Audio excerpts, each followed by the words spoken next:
Good morning, council members and members of the public. We are on our final agenda item. We'll begin staff tasking this morning. I think we have a relatively short report, but so just a reminder to any members of the public wishing to testify, please do sign up before the end of our AP report. So we'll go to Mr. Witherall and then we'll take up our AP report and then public testimony. Mr. Witherall. Thank you, Madam Chair. Posted on your agenda is the updated committee list reflecting changes since the last meeting. Additionally, at the end of the meeting, Madam Chair, you'll announce the advisory panel members for 2024, including the AP tribal representative seat, the SSC, and a couple of plan team nominations that we received. In addition, in the action memo, we lay out, as far as we know, the upcoming meetings, committees and plan teams. We've also posted, as I told you yesterday, an updated 3-meeting outlook as far as we see it from this meeting. And I think I'd like to take a few minutes to walk through what we have planned and what's in this document. And I'm going to ask Ms. Evans to come to the table as well to help me out and keep me from venturing too far from where I need to be. In the planning in the executive director report in February for you to receive a scientific report on the methodology used in the fishing effects model, as well as some of the recent research from Craig Rose on pelagic trawls. And I think that will be useful for understanding how that information can be used in the future. Additionally, we have the Norton Sound red king crab specs. So you receive a crab plan team report on that. You're going to get the work group report on unobserved fishing mortality. We have the harvest specifications for Cook Inlet salmon. And I mentioned that there are 7 or 8 stocks, as we heard from the NPFMC management report, that the SSC will be setting specifications for. And the council, I think there's interest from NPFMC to have the council make a recommendation on tax as well. There is an exempted fishing permit application for the use of e-logbooks, and so the agency is looking for council and SSC recommendations on that. We have the first portion of the small sablefish analysis. One of the challenges for that analysis is establishing a discard mortality rate for those small sablefish, and that's one of the things that the SSC has wrestled with, and it really we need to settle on a number to use in the analysis. And so once we get an SSC recommendation on that, I think it'll make our analytical work a whole lot more straightforward, and we won't run into as many problems as we've had in previous drafts. And so our intention is to have the SSC review that in February for your initial review in June of the analysis. We have the Amendment 80 program review scheduled, as well as the work plan for the AFA program review. We have the regulatory revisions for pelagic trawl gear definition that you've requested, and that's a tentative if we can get to it, complete that in time. You have initial review for the Bristol Bay red king crab closure areas. We're going to get you the discussion on Gulf of Alaska tanner crab. We think we can get that data sets ready and have that paper for you for February, if that's your intention. We also have some research priorities. You have the programmatic policy evaluation work plan, workshop plan as necessary to get us going on the programmatic relative to our presentation you heard earlier in the week. Additionally, the SSC was going to talk about the case studies for the upcoming national SSC meeting. Looking forward to April, as I mentioned yesterday, the initial review of chum salmon bycatch package will take quite a lot of time in the council. We anticipate quite a bit of testimony as well. And that will be a big agenda item. We've also got the scallop specs, MRA discussion paper. We have pollock IPA reports. Usually, as usual, you get the salmon genetics reports for Bering Sea and Gulf of Alaska. We have initial review for Area 4 vessel caps. We have a tentative timing for the IFQ program review that might get pushed if we can't make space on that agenda. You have final action on research priorities and a couple other items. Looking at June, we mentioned yesterday that barring further direction, we are planning to hold the climate change task force workshop as part in conjunction with the June meeting. And so that would be held Wednesday and Thursday all day. And that would mean that all of our normal council attendees can get to the workshop and a council meeting in one-stop shopping. And everybody will be able to participate. We have a number of other items on that agenda as well, as far as we can see it that 6 months out. So that I'm going to look to Ms. Evans and see if there's anything I missed or she'd like to add relative to my description of the 3-meeting outlook. To the chair, no, I don't have anything to add. Just noting that you did mention yesterday about the idea of having for the Cook Inlet salmon issue that public meeting in advance of the February meeting so that we would allow time for that on the schedule. Yeah, Madam Chair, I think we need to probably have a conversation with the SSC and see their availability. I was alerted that, there is the Alaska Marine Science Symposium that kind of conflicts, and we want to make sure they have enough time to look at, review the stock assessment, fishery evaluation documents before we walk them through what that information is. So they might need a little bit of time there. So it might take us a little bit of very active planning in the next few days to find out when there's SSC availability and be able to get that Federal Register notice out for their meeting. Ms. Baker? Thank you, Madam Chair. Thank you, Ms. Evans, for bringing that up. That was the one thing I wanted to just talk with Mr. Witherell about. With respect to that potential virtual session, I guess when you mentioned that yesterday, that was the first I'd heard it. And when you proposed that as a possible approach, does that mean it's not possible to perhaps extend the SSC February meeting for half a day, or is that not even an option? Or are you considering those types of things too? I'm a little bit concerned about the scheduling. That's a very busy time of year for other meetings and other obligations, and just wondering if there's a way to suggest extending the SSC meeting, but I think we may need to consider that option as well. Yeah, I think that's an option we could also explore. Typically, the SSC doesn't like to extend beyond 3 days when they can avoid it, as some of those folks have teaching obligations, and they usually are fairly burnt out by 3 days and trying to get you the minutes. So that certainly is an option, and we'll talk to the SSC leadership to find out what their preference is and try to accommodate the best we can the SSC to have time to review those assessments. Mr. Mesro?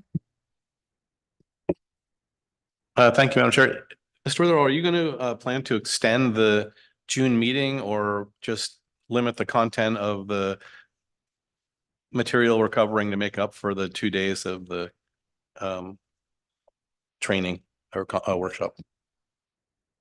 Mr. Chairman, Mr. Mesro, right now we've done both. So we do have availability, meeting availability, space availability, hotel availability to extend the meeting by a day.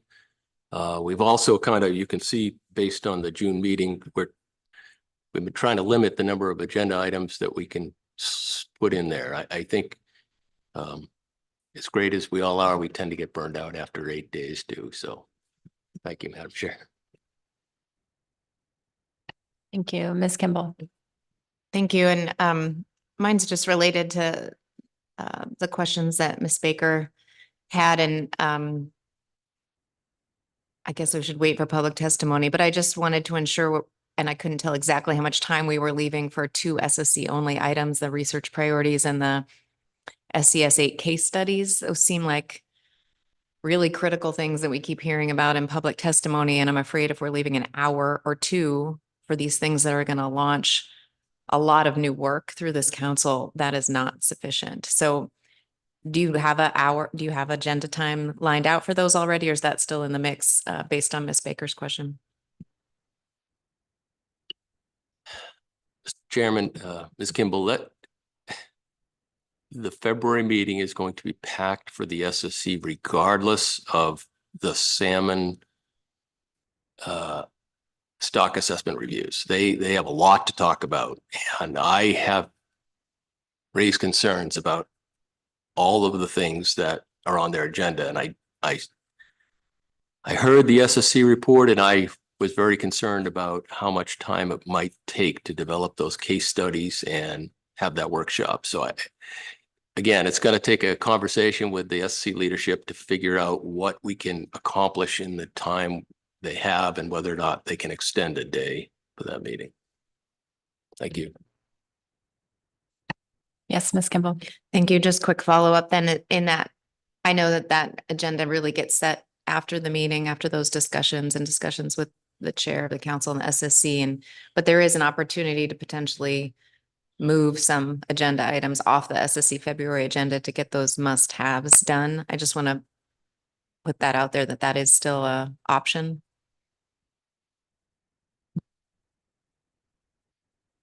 Yes, and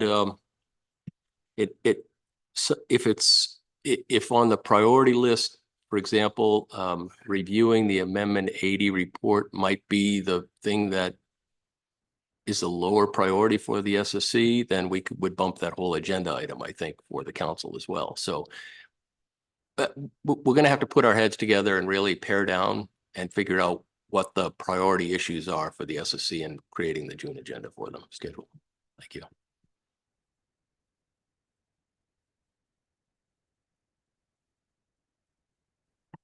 Not seeing any further questions. Do you have anything else, Mr. Wither? Okay. So I think we're ready to move on to our AP report. Mr. Wilkins.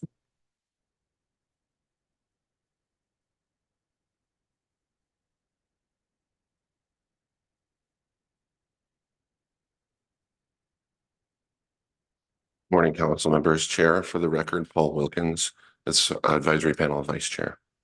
On staff tasking the agenda item, the AP did take action, and I will read the motion in a moment.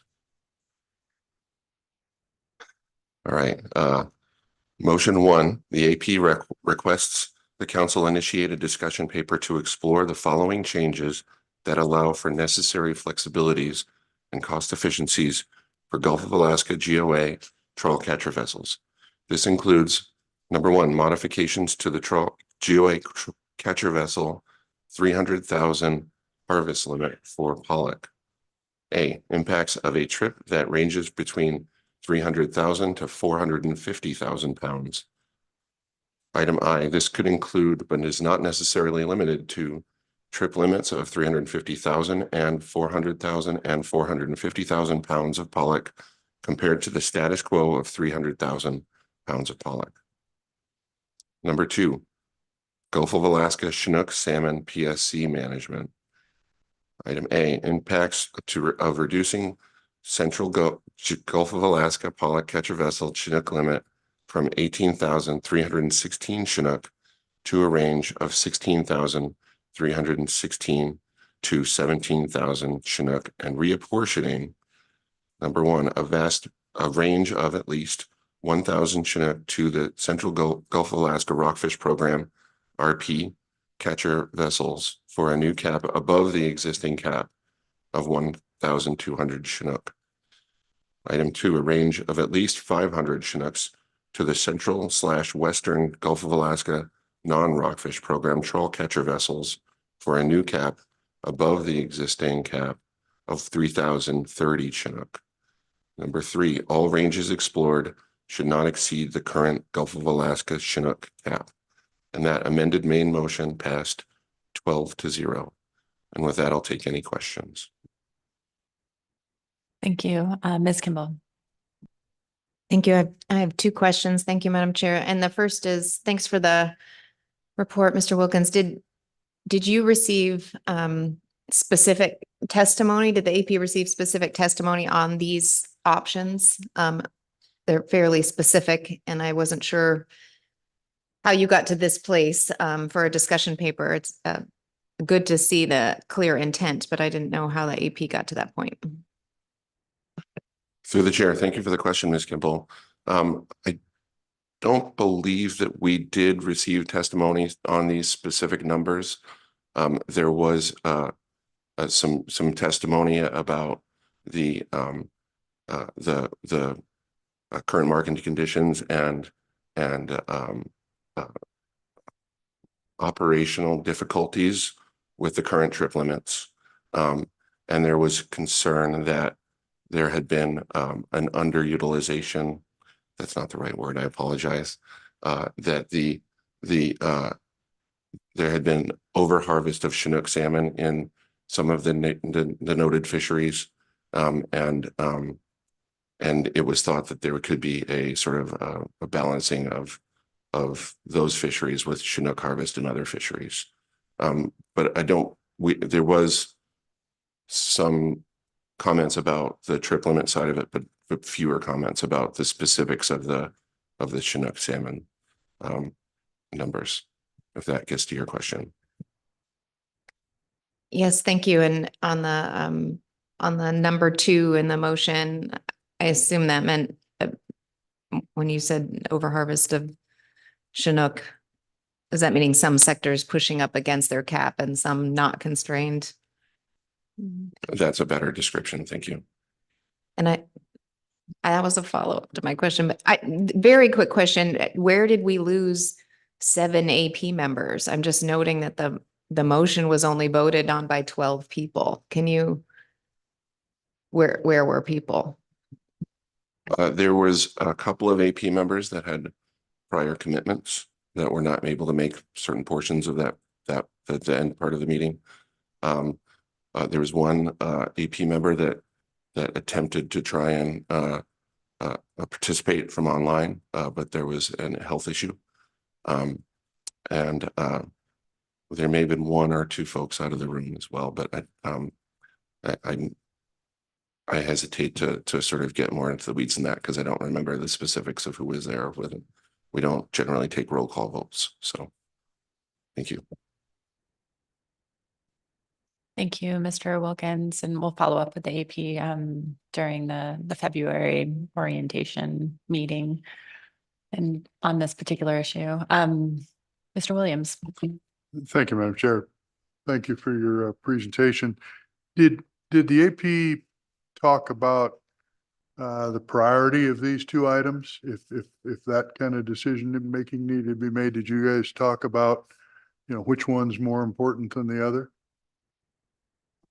Through the chair, Mr. Williams, there was not a specific discussion of priority. It was thought that both were sort of the maker of the motion felt that both were important to bring forward. You may hear in public testimony on that particular point. Thank you. And Ms. Vanderhoven. Thank you, Madam Chair. Thank you, Mr. Wilkins. Can you provide a little more clarity on what exactly the AP is looking to have come back? The request is for a discussion paper, but then you get into the meat of the request and it's for impacts.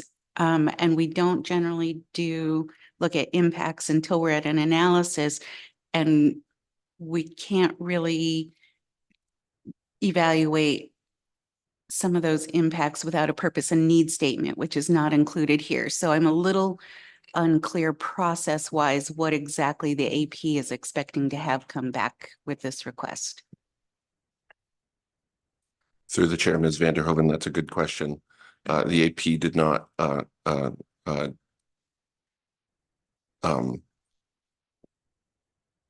get into the details of your question specifically. It was thought that there were some clear concerns about just starting with the first point on pollock trip limits.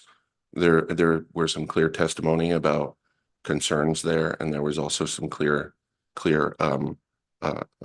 conflicts with some other fisheries as well, or some other differential effects on regions that sort of came out in the discussion. And so there was some guidelines there as far as what numbers to look at. But it was really sort of presented as let's sort of the maker of the motion felt that the fleet has had some difficulties in trying to sort of improve some overall management measures in the trawl fisheries in the Gulf of Alaska, and so wanted to sort of initiate a discussion on these points. But as far as process and whether these sort of represent a analysis versus a discussion paper, the details, we didn't really get into that. I hope that gets to your question. Thank you, Mr. Wilkins. Thank you for your report and your work this week. Thank you. Have a good afternoon. You or too. morning. So we are ready to begin our public testimony on staff tasking. It looks like we have 8 members of the public signed up. We took testimony from 1 member yesterday. We pull up our list here.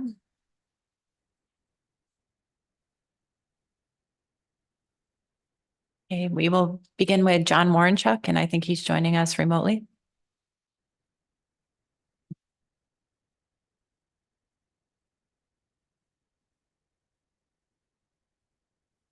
Can you try unmuting yourself, John? *6.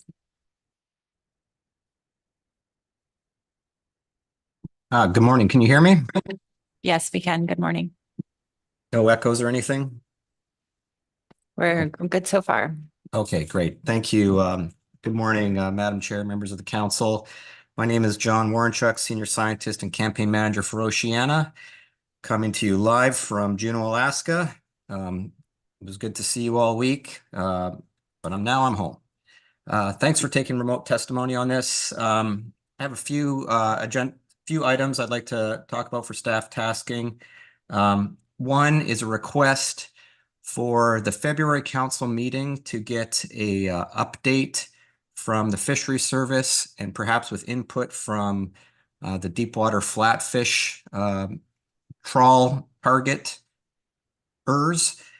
for measures that are being taken before the opening of the 2024 deepwater flatfish trawl fishery to reduce or minimize or stop, I should say all 3 of those, killer whale interactions and mortalities on the Bering Sea slope and Aleutian Island slope. This is an issue that's very important to the public and many people who are concerned about this level of bycatch and the trend. Even though we had some sidebar discussions during this meeting, I don't feel that there's enough transparent commitment to the public that this trend will not continue. If you did a simple regression analysis, given 2 whales in 2020, increasing now to 6-7 whales in 2023, the number of whales killed by the deepwater flatfish trawl fishery could, you could assume it could increase. You could easily make that assumption. We heard some anecdotal evidence or some anecdotal reports that some members of the industry are working on it. There were some mention of testing in flume tanks and such, but I think the February meeting is a good time to get some update both from the marine mammal interaction folks within NOAA and from the industry on steps they're willing to take. And so that would be an item that could be mentioned and reported on during the B reports. Second, I would encourage you to keep the review for Amendment 80 on the table somehow. I think this is an important topic for the public to understand. I would mention, as part of that review, this case study of interactions with the orcas on the deepwater flatfish trawl fishery should be included or mentioned somehow. This did stem from targeting or at least interactions of a couple species that are not allocated within Amendment 80, but are prosecuted by Amendment 80 vessels. And it would be good to know whether this was because there's a race for fish for a smaller turbot and sablefish portions within the members of that fleet, or exactly what's going on. So I would encourage the council to include that in the review and keep that on the table. And then lastly, with regards to scenarios and workshops for climate change task force or alternatives that may be scoped or discussed during the programmatic work, we really strongly recommend that the council and the agency take a hard look at habitat management in that process. As I mentioned during testimony this week, your essential fish habitat work does continue to tear off a almost 20-year-old EIS. We've learned a lot more about the assumptions that go into your essential fish habitat impact analysis. And I don't think all those assumptions are necessarily clear to the public or even this council necessarily.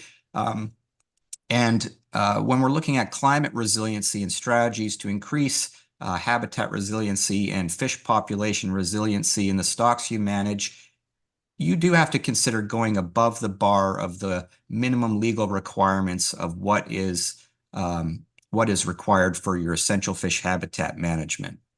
And so I would like to see a development.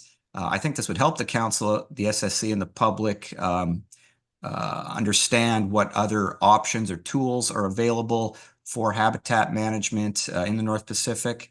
And we are happy to continue to be involved in this process in that way. With that, I will just conclude my testimony. Thank you for your work all week. It was a long week, and I appreciate what you do up there. Thank you. Thank you, Mr. Warrenchuk. I'll see if there are any questions for you. Ms. Vanderhoven. Thank you, Madam Chair. Thank you, Mr. Warrenchuk. I don't see anybody from Amendment 80 signed up to testify, so I'm going to ask, based on your hallway conversations that you referenced, have you gotten an indication from the Amendment 80 fleet that they would even have anything to report by then? Oh, I don't know when they're going to the flume tank. I don't think Deepwater Flats open until quite a bit later in the year. So I'm looking for a little clarification based on those hallway conversations you referenced, what you would be expecting Amendment 80 to actually come back with. Right. Thank you, Ms. Vanderhoven, through the chair, for the question. What I heard during the week and even during public comment testimony from Mr. Govin, who's involved in research with the fishery, was some assurance, I guess, in some way that this won't happen next year. The deaths of the whales. And you're right, I'm not exactly clear how it won't happen yet. I heard some research, some research ideas that were, and some gear tests or changes that were occurring. And perhaps if Amendment 80 itself isn't ready to report, we need to hear from the agency what steps they are taking to ensure this isn't going to happen into the future. As I mentioned during the B reports testimony, we still haven't really officially heard how many whales were killed in 2022.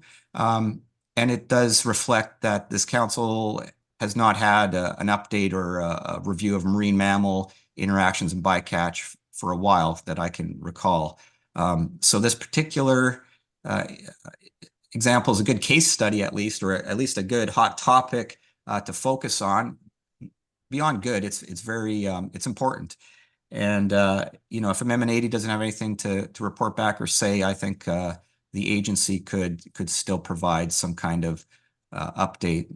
And the target fishery opens in the spring, so this is just a few months before.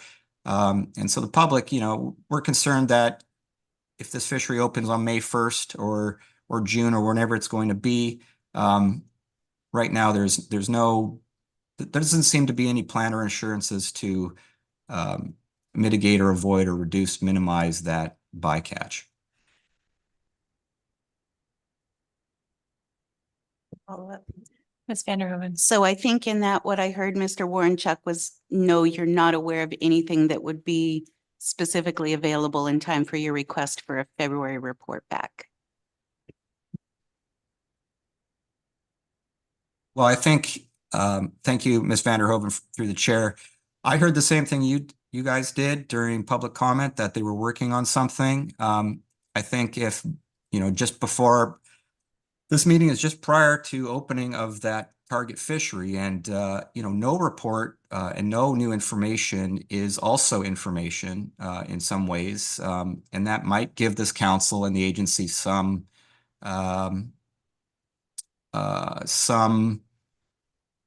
perhaps pause to consider what next steps might be before the start of that fishing season if there is no plan of action to reduce this bycatch.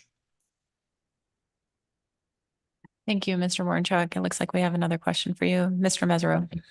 Thank you, Madam Chair. Thank you, Mr. Warrenchuck. I've received information that their Amendment 80 is going to be testing in the flume tank in March, and so they would be prepared to come and report in April on how that worked, but they can't report in February on how their work is going if they haven't finished the work yet. So I hope that will help satisfy your desire to get that information, just not exactly when you're asking for it. Is that going to be okay?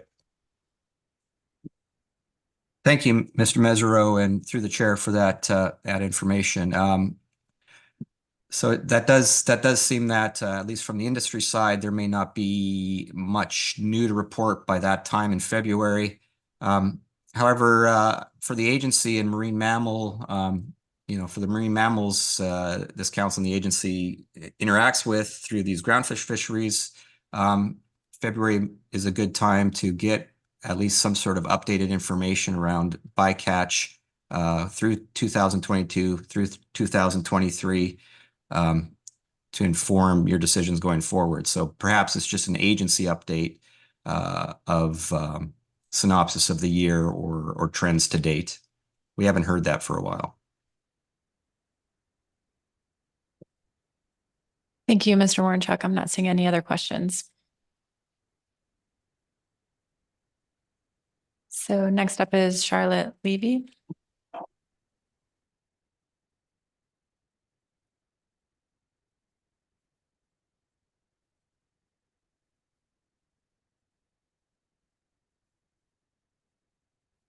All right, good morning, Madam Chair, members of the council.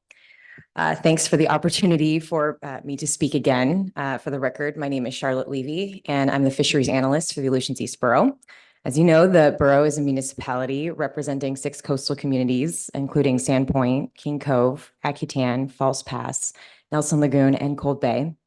And our constituents include the Western Gulf of Alaska, pollock trawl catcher vessel fleet, as well as tenders, comprised of entirely under 60-foot vessels, primarily home ported in the communities of King Cove and Sandpoint.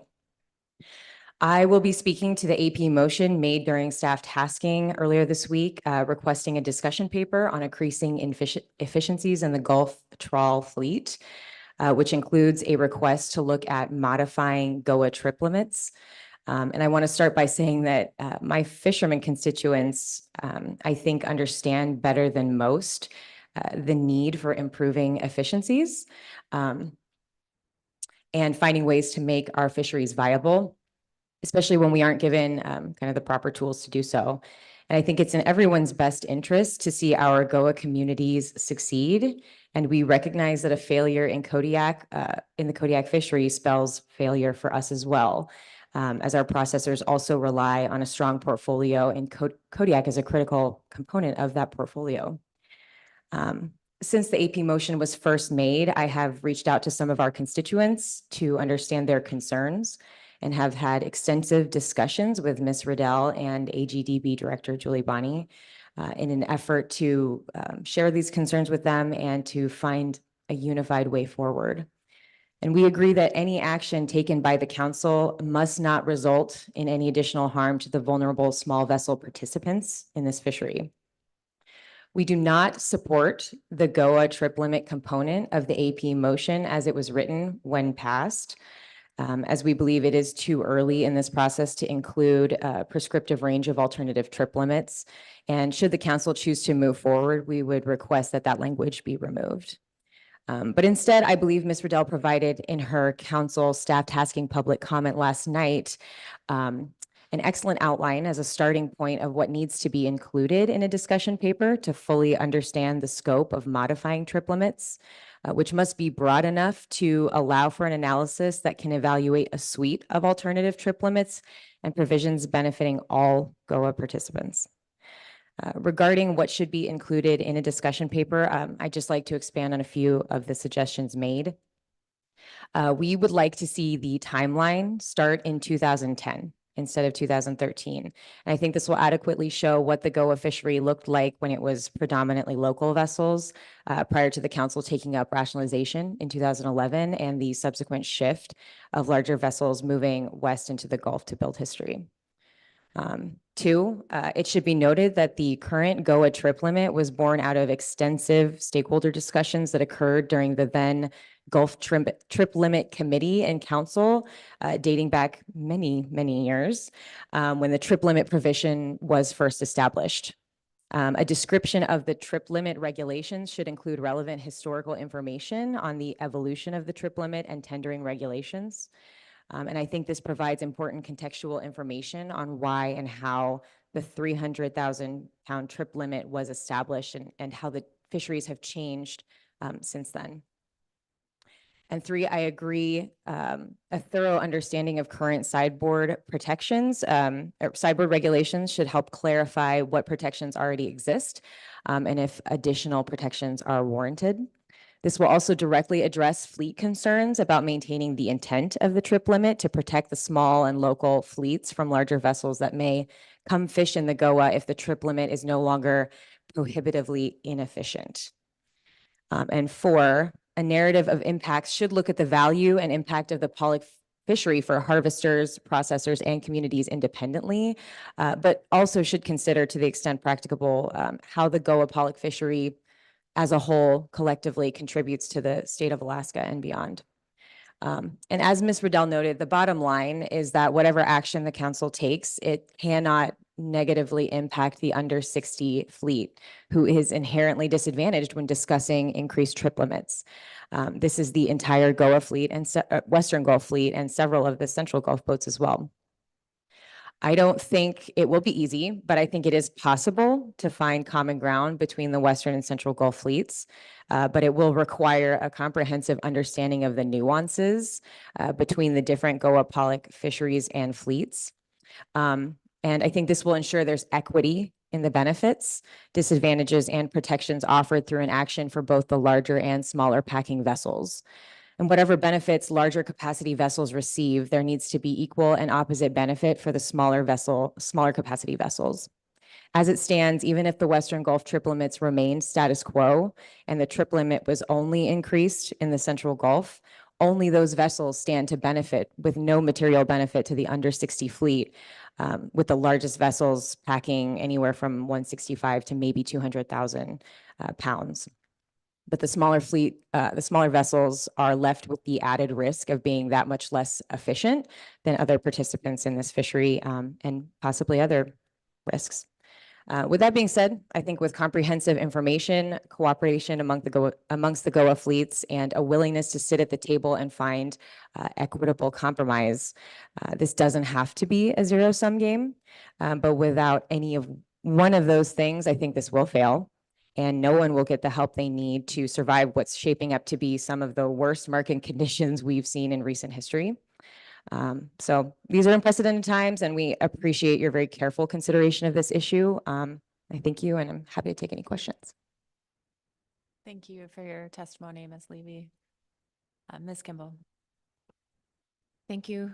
Thank you for your testimony, Ms. Levy. And I wondered if you could expand a little bit on the participation of your Western Gulf vessels, those that you were talking about, the small boat vessels in the Central Gulf, and your concern that trying to resolve or increase the trip limit in the Central Gulf, I think you said inherently harms the Western Gulf. I assume because you're saying that they would have less of an opportunity to fish in the Central Gulf. But maybe you can clarify the participation and sort that out a little bit for me. Through the chair, thank you for the question, Ms. Kimball. Yeah, so, we have, I think, anywhere from 20 to maybe 22 Western Gulf vessels in a season that primarily will stay in 610 in the A season. And we have several boats. I don't think there's a ton, and Julie might be able to clarify this, but maybe like 4 or 5 vessels that will go over into the Central Gulf when there's opportunity, I think probably in the B season to fish there as well. And I think you kind of just got at my concern, but I believe it goes both ways. I think there is concern that an increase in efficiency in the Central Gulf fleet may reduce harvest opportunity for 610 vessels in the Central Gulf, and kind of on the flip side, could increase opportunity for, larger or Central Gulf vessels to come into 610 and harvest 610 tack. That may or may not happen. And I think a discussion paper would help highlight if that's a possibility, but I definitely think that's a concern. Thank you. Thank you. And are you generally supportive, though, of trying to move forward something to help Gulf vessels, given the concerns that have been expressed and were expressed at this meeting, and I'm sure you heard in the AP about restrictions or a structure in that fishery that was promised a rationalization program that never appeared. Is this generally a kind of an approach that you would take, trying to piece off little bits of the fishery to make it more efficient where possible? Or is this just not an approach that you support? Through the chair, thank you. So I would say I am in support of finding ways to increase efficiencies across the board, or find, if there are small sort of low hanging fruit ways to help Gulf fisheries succeed, I think we'd be in support of that. I don't think I can 100% confidently say that this is the right way, because I've had a day and a half to think about it. But I think that it could be a meaningful way to address kind of a small, issue in these fisheries. But if it goes forward, it has to look at the entire Gulf, and it has to look at, how it will affect other fisheries, because if in any way it reduces the ability of the smaller vessel fishermen to participate in this fishery long term, then I don't think it's the right solution for anyone. But that being said, I'm generally in support of looking at options, and this could be one of them. Thank you. Yeah. Mr. Down. Thank you. I think Mr. Twite no, okay. Thank you, Madam Chair. Ms. Levy, the thing that occurs to me in this is that you're asking us to take up a discussion paper, and you're in favor of us doing that so long as there's no harm brought to the Western Gulf and Aleutians East Borough, the small vessels there. But as you know, there's no guarantee on this kind of stuff. Once you open this door, you may not get what you want. And so, being that you've only had a day and a half, you said, to think about this, wouldn't it be better to postpone this and think about this a little bit and take this back to your members and your various communities and the constituents that you represent, and think about this and have some more communications with the people in the Central Gulf that want to increase this, and then come back to the council rather than opening the door now? Through the chair, thanks for the question, Mr. Down. So I'm kind of gonna give you a mixed answer, but I think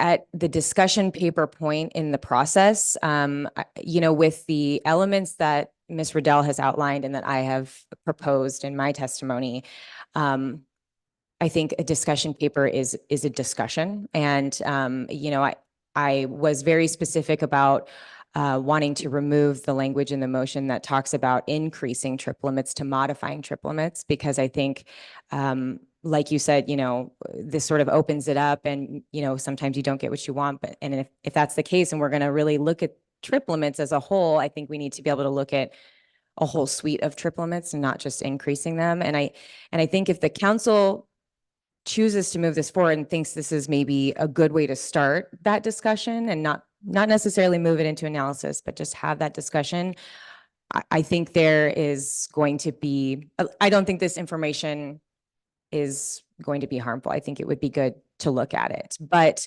timeline wise, I think what's more important is after this discussion, if a discussion paper comes out, to have adequate time between the discussion paper and developing a purpose and need statement and alternatives. And then after an analysis, for stakeholders to be present and to be able to really engage with the material, which I imagine will be lengthy. And so, I mean, yes, I think it would be beneficial to maybe have a little bit more time right now, but I think where it's really going to matter is once we get the information and we, see what we find out. That answers your question. Thank you for your time. Mr. Dwight. Thanks, Madam Chair. Ms. Levy, you suggested a sort of a concept as you were setting the stage for your discussion of the motion. You talked a little bit, just sort of more generally, about the state of affairs in the Gulf. And one of the things that I thought I heard you say was that something we've known for a long time, which is the dependence of the communities in the borough on the processors. But you suggested that the health of the processors in those communities was linked pretty strongly to the health of the processors in the Kodiak community, if I heard you correctly. That's a concept I'm not sure I've heard really articulated at this table before. I think I know what you're getting at there, but it seemed to be a really important observation, if it's correct, and one important for the council to maybe understand better. So I'm wondering if you could maybe elucidate a little bit more on what you were thinking there with that observation. And is that something new? Is that something that's really come about because of the current market challenges, or is that something that's been there all along and we've just kind of taken for granted? Thanks, and sorry to throw that at you, but it seemed really important. To the chair, Mr. Dwight. Yeah, no, I think it's a totally valid question. And yeah, that was kind of what I was trying to convey. And I think maybe why some people may be confused why I generally support this versus just not at all, because it came from a Central Gulf sort of motion. But the way I see it, especially right now with things so volatile in the market and our processors are all kind of hanging on by a thread, and I don't think that's a new thing. I think, we share processors between Kodiak and other places in the state. And I think that the processors, just like fishermen, have to have a portfolio, right? And just like fishermen, if one part starts to fail, then another starts to fail. And so I do think that it's important that, we recognize that the Gulf as a whole sort of needs to be protected, and we do need to find measures that support the viability of all of our Gulf fisheries and all of our Gulf communities, because we are so tightly linked. And there's a lot of shifting dynamics in the markets right now, especially in our region. And the last thing I think we want to see is one of our processors becoming so unstable that it's no longer viable for them to process out in our region, which is, very challenging. It's logistically challenging. It's expensive. And so I don't think anybody wants to see that happen, which is why I support looking at measures that provide everybody in the Gulf what they need. What what I want to drive home though is that it can't be at the expense of another fleet or region or community. So I hope that answers your question. Question, Mr. Sagata. Yes, thank you through the chair. Thank you for your testimony, Ms. Levy. I was wondering, I noticed that you had an opportunity to testify at the AP for the golf specs. Did you have an opportunity to express your concern to the AP and then they made the motion, or I know it's super difficult to be at all places at one time, but I was wondering if the AP had heard your concerns. Through the chair, Mr. Sakata. No, I did not have an opportunity. Well, I would say I probably had the opportunity to testify at the AP, but I was a little shell shocked. I think the motion was made in an attempt to just get it done, and I don't think the motion maker had a lot of time and to put it together. And I think she expressed last night that that was probably the case when she made the motion, and so I also just did not really have my head wrapped around the issue at that time. And that's why I think since then I've had an opportunity to speak with the motion maker and talk through some of those issues. But unfortunately, no, the AP didn't have a chance to hear what I had to say prior to making the motion. Thank you. Thank you for your testimony and for fielding all of our questions. Appreciate it. So next up is Linda Bankin, and she'll be joining us remotely. Yeah, good morning, Madam Chair. Can you hear me okay? We can. You're a little faint, but I think we can hear you. Okay, thanks so much. I appreciate you taking time. I have about 4 issues to run through, but none of them will take long. Linda Bankin, testifying for a association, wanted to start by saying we support the EFP. It's been requested. We've been working with Deccan Pro to move our sablefish and halibut fleet towards electronic logbook. Remains available to the staff assessment authors. And right now, our boats are being required to carry printers and print off pages, which seems silly when we're going to move electronic. It's extremely difficult. So the boats participate skiffs. So looking for your support for that EFP. Second, just to echo concerns you've heard from people in Southeast. Status of our sablefish stocks being low, likely to remain low from some time, and yet seeing this growth, really significant growth, and growth that's located near towns in a sector that is largely unconstrained. All the priorities you have and the need to not overburden staff, just to make sure that the council is hearing those concerns and keeping it on the list to get to when you can. Third, briefly to say, please, the small sablefish action off the agenda or back in the 3 meeting outlook, as well as the Area 4 cap. We're eager to have a cap of some kind back in place in Area 4, and we've waited a long time for the council to take up the small sablefish issue. Maybe to state the obvious, June for the climate meeting is pretty rough for anybody who subsistence fishes or fishes for salmon, sablefish, halibut in our fleet to make that meeting. Timing that's going to work for the council and SSC. That's all I can say. It's just going to be difficult for fishermen to participate in that meeting.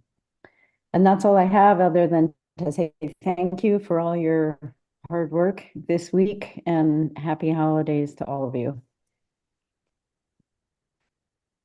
Thank you for your testimony, Ms. Bankin. I'll see if there are any questions for you. Yep, Ms. Kimball.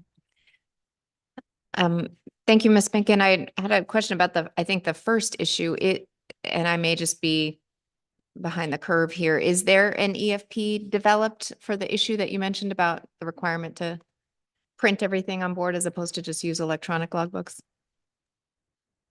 I believe thank you through the chair, that's part of the reason for the EFP that's in front of you and an issue that we've pro folks have been attempting to work out with OLE. Okay, thank you.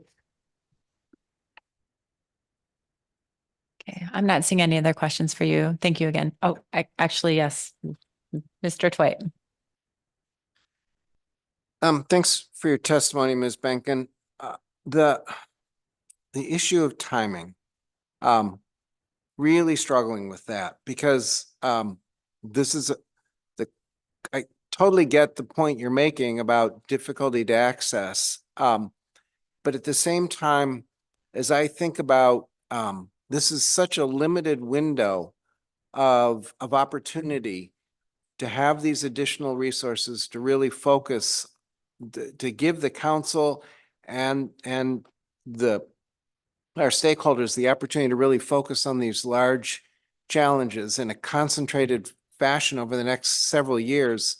There's going to be a whole bunch of these kind of important sessions where we're trying different concepts out, of trying to evaluate them from a diverse range of perspectives. And if we have to schedule each one at the time of the year when there's a lot of availability, we're not going to get it. We're not going to be able to fit all this into this compressed window.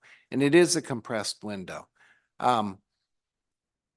So the question I have for you is, how do we balance that, the need for accessibility? Can we make, and in particular, the practical question I have is, can we make some of the virtual technologies really substitute? Because I don't think anybody sees how we can do this if we have to schedule each one of these important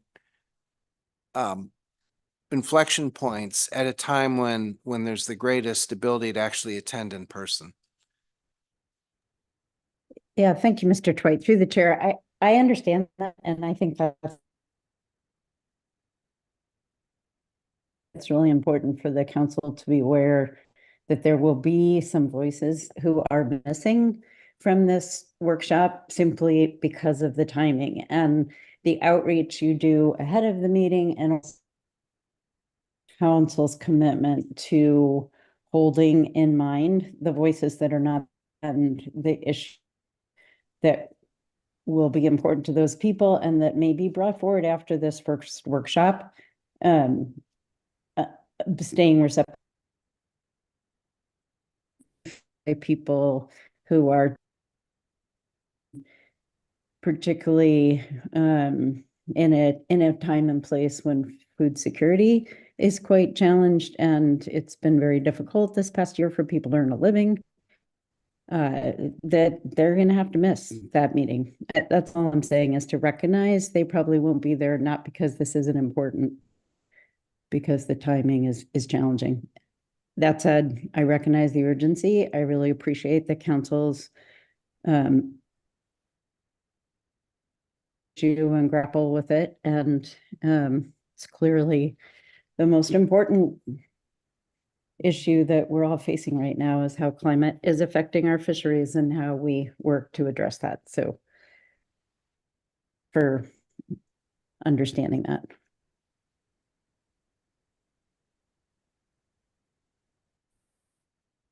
Thanks, Ms. Benkin. Not a question, just an acknowledgement that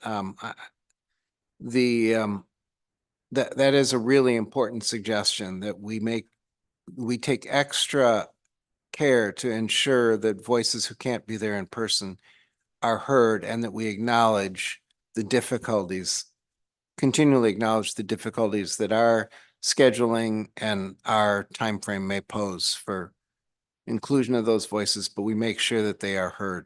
I appreciate that. Thank you. It looks like we have another question. Ms. Baker.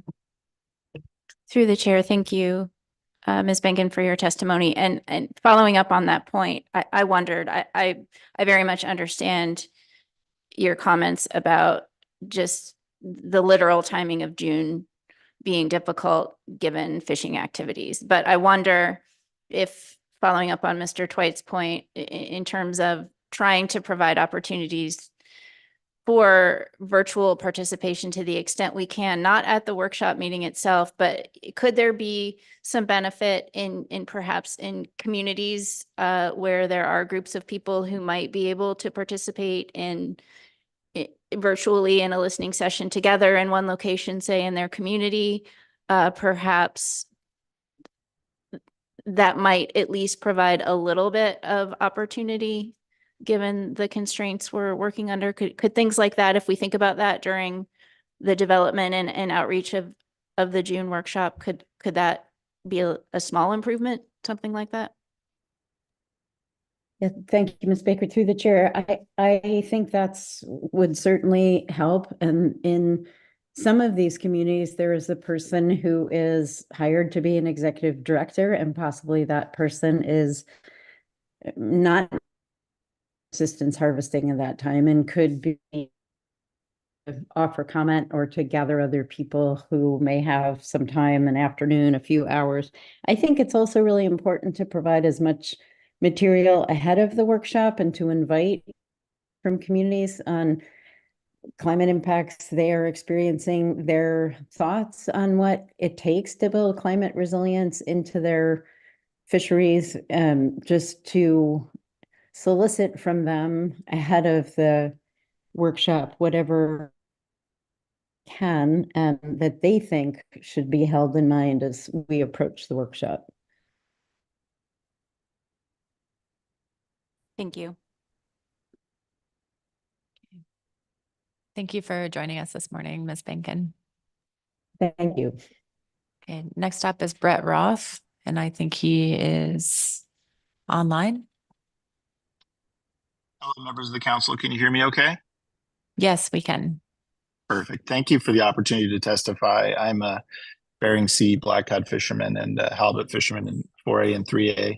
I'm testifying to suggest that staff might work with the relevant agencies to get information to evaluate if there's a relationship between the opening of the BSAI directed sablefish trawl fishery and the taking of orca whales. Perhaps one logical place to use such information is in the upcoming A80 program review. I really don't know. Whatever the council and staff see as an appropriate place to use such information would be great. I'd suggest that the appropriate place include a forum for industry input and public comment on both the metrics used to open the fishery, as well as the appropriateness of taking orcas. Finally, if there are confidentiality concerns, I hope that enough non-identifiable information can be shared with the industry and the public so that we can provide input on management procedures for that fishery and bycatch trends while still respecting confidentiality. That's all I have, and I'll take any questions if there are any. Thanks. Thank you for your testimony. See if there are any questions for you. Seeing none, thank you very much. Okay, next up is Teresa Peterson.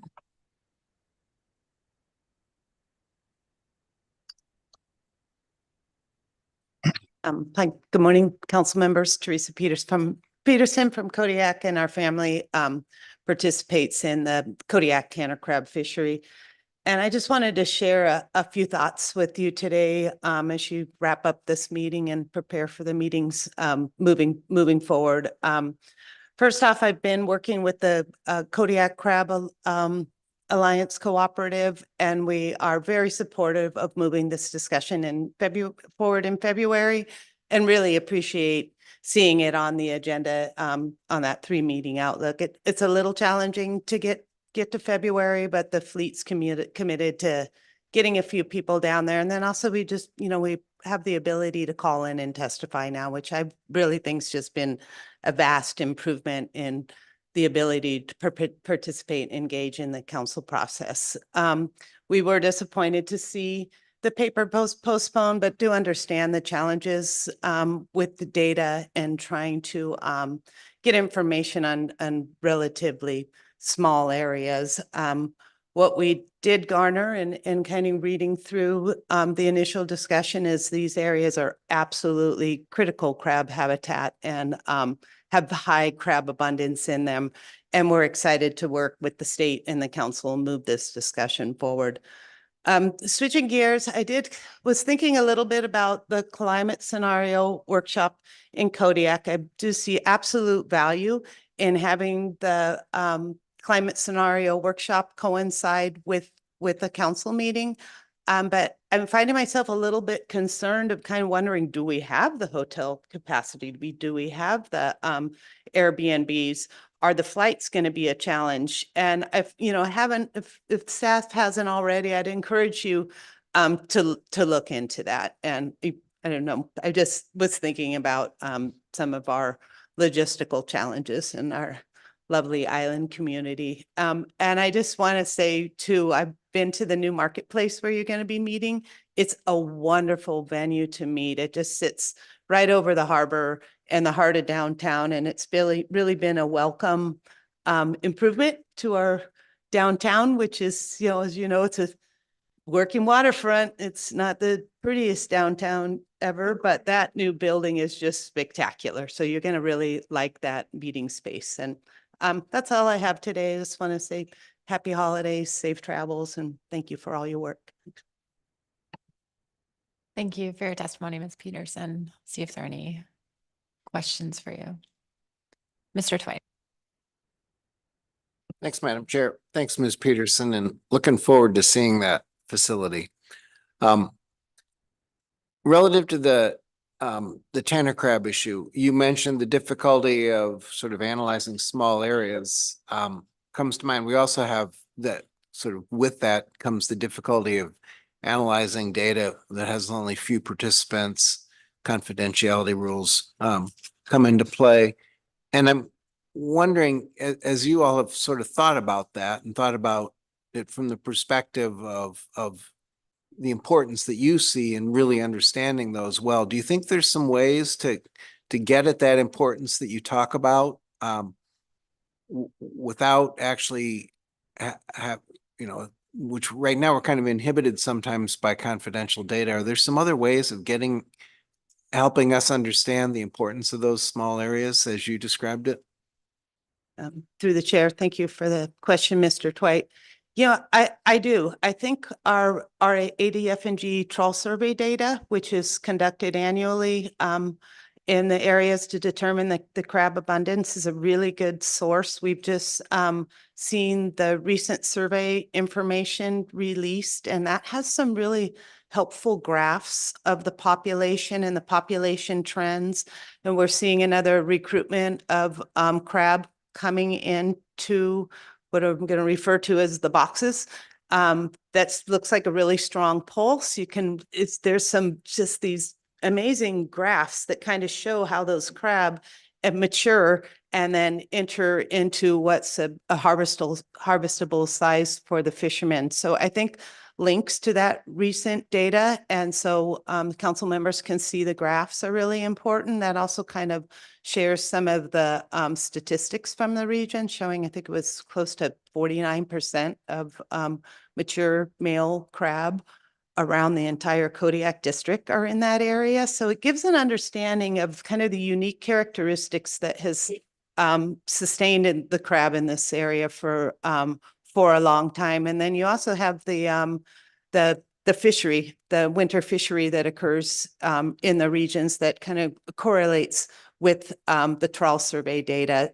I've heard the biologists say they have 100% confidence of where those crab are. So I think that in a sense, those crabs stand alone in the area, and that will be a really important information source for the council to consider as this discussion moves forward.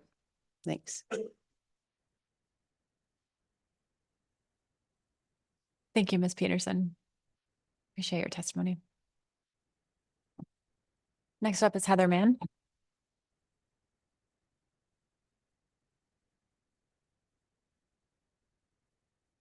Good morning, Madam Chair, council members. My name is Heather Mann. Excuse me. I am the executive director of the Midwater Trawlers Cooperative. I have several vessels that participate in the Gulf of Alaska trawl fisheries. You heard from Mr. Kirk Cochran under B reports describing a lot of what he characterized as sort of failures in in the Gulf of Alaska. I was around the last time we almost got to the point of rationalizing that fishery. It was pretty unique in that we had harvesters and processors and everybody together, all pushing in the same direction. Unfortunately, that was tabled after a change in administration at the state. I still believe that rationalizing, particularly pollock and cod in the Gulf is really important. But I also recognize the reality of getting there is unlikely at this time.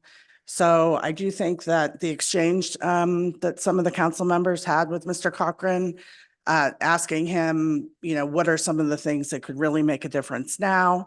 He brought that over to the advisory panel, provided us with a similar testimony, not the same, but really drilled down on the two things that he thought were something that could be really helpful. And this coming from someone who has been fishing in the Gulf of Alaska for 30 years. And that was looking at trip limits and then looking at moving salmon around within the caps that already exist. I support the AP motion. I think it's important to move forward. I also completely agree with and support Charlotte's comments. There is not a disagreement between the Gulf and the Western Gulf. In fact, we all work really well together. And I think it just makes sense to be really mindful of unintended consequences. I think we'd be in a lot better place right now in the Gulf if we had actually moved forward previously, but that's water under the bridge now. But we do need to take some steps to improve the situation there because, as you heard, it's pretty dire. So I support the AP motion, and I'll align myself too with the comments that that Chelsea made yesterday and that were made by Charlotte this morning very eloquently. So happy to answer any questions, but wanted everybody to know that Midwater Trawlers Cooperative is supportive of taking action in the Gulf to be more efficient and improve that fishery. Thanks. Thank you. Are there any questions? Ms. Kimball. Thank you for your testimony. These were two potential approaches to eat around the edges and help the Gulf. Did you have others? I mean, that's what I asked Mr. Cochran, and I wondered if you had others that you've discussed with the Western Gulf or your own members in addition to those two. Madam Chair, Ms. Kimball, we have a hard time getting to talking about the smaller sort of bites around the edges because generally the fishermen are wanting to know why we're not getting rationalized. Why aren't we getting that same kind of management when we're going to potentially move forward with pots? We went forward with cod in the Bering Sea, and there's a demonstrated need in the Gulf. And so I think they struggle to get beyond that. Rationalization is, of course, not a panacea for everything that's wrong in a fishery. But, everybody felt we could design it in a way that was a cooperative program that recognized processors and harvesters and the community in the Gulf. So setting that aside, I would defer to Kurt and others on, I think the trip limit in particular, and Kurt was really also saying we want to keep it a small boat fishery. We're not looking to have gigantic trip limits, but there could be some savings there, some efficiency without losing that small boat feeling. In terms of moving the Chinook around, I know that that's a hot button topic, and it would provide more flexibility. And I think it should be looked at. I think maybe the discussion paper could be even broader if people had other ideas. But I can't say that we've had many discussions beyond what you've already heard.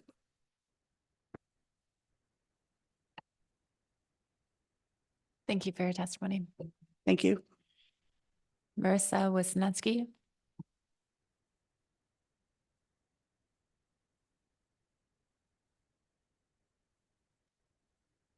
Good morning, Madam Chair, members of the council. For the record, my name is Marissa Wisniewski, and I'm speaking as a member of the public today.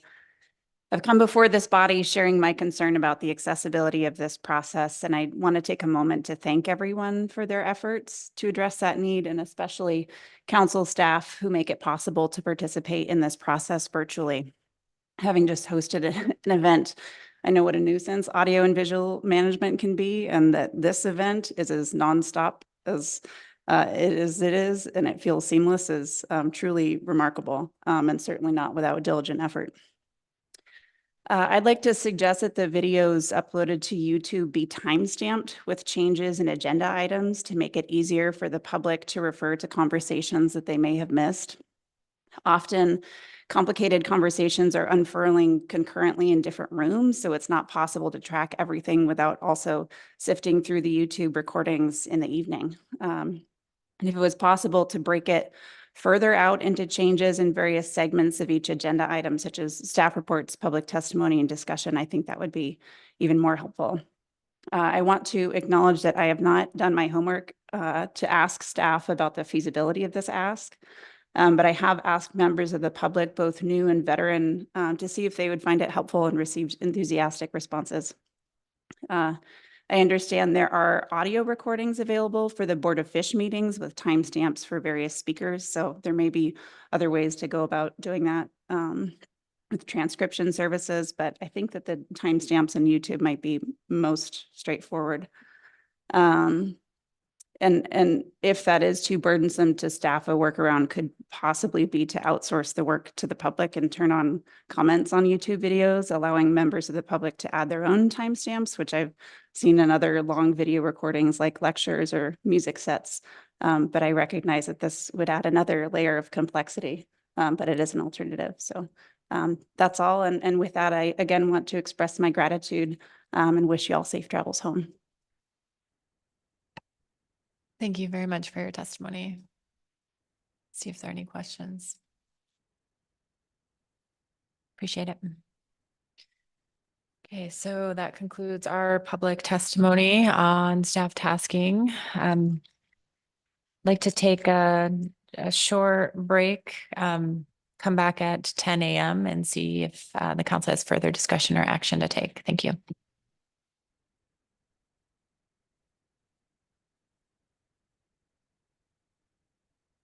Let's, okay. I think we may need a little bit longer of a break. So let's come back at 10:10. Thank you.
Welcome back, everyone. So we have taken public testimony on staff tasking, and I think we are ready to open up the table for any discussions or actions related to staff tasking.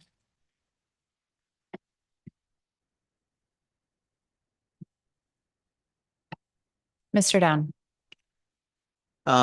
Thank you, Madam Chair. Under our B reports, at the end of the B reports, I'd mentioned my intention to bring forward at staff tasking a request that National Marine Fisheries Service provide some just general information on how marine mammal takes are posted and the timing on that, because we'd heard in October when the bulletin came out on the killer whale takes in the trawl fishery that was too soon. And then we'd heard testimony at this meeting that somebody is trying to find information from 2022 and they can't find it, and it takes too long, that it takes 3 years for these things to be posted. So I'm just interested, and we heard testimony from the general public.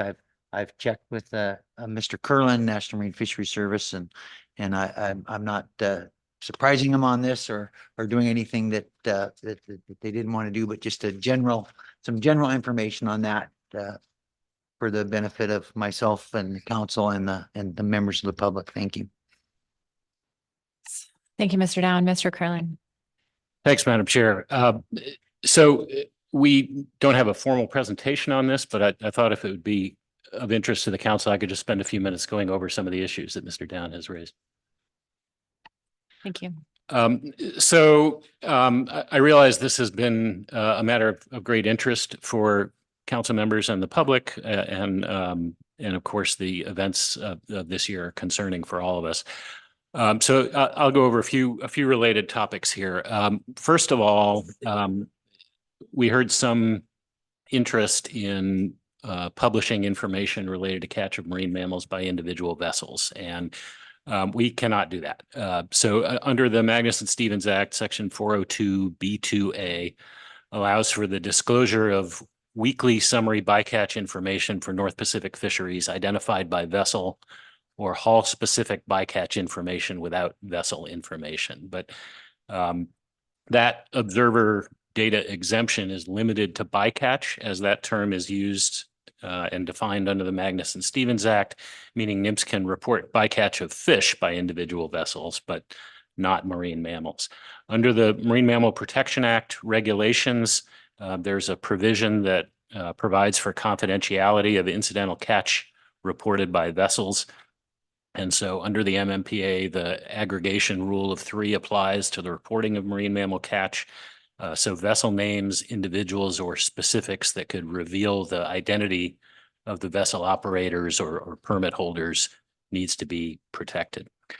While we could technically release news of a marine mammal take immediately as soon as we're informed about it or have information about it, that would likely cause confusion if we haven't yet been able to confirm the stock of the marine mammal. Sometimes even the species is in question. We often don't have information for animals that are released alive as to whether initially that would be counted as a serious injury or not.